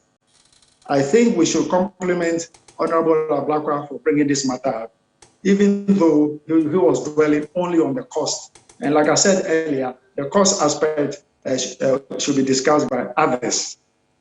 So the safety and security of the travels of our president is not guaranteed by leasing of aircraft, because there are question marks.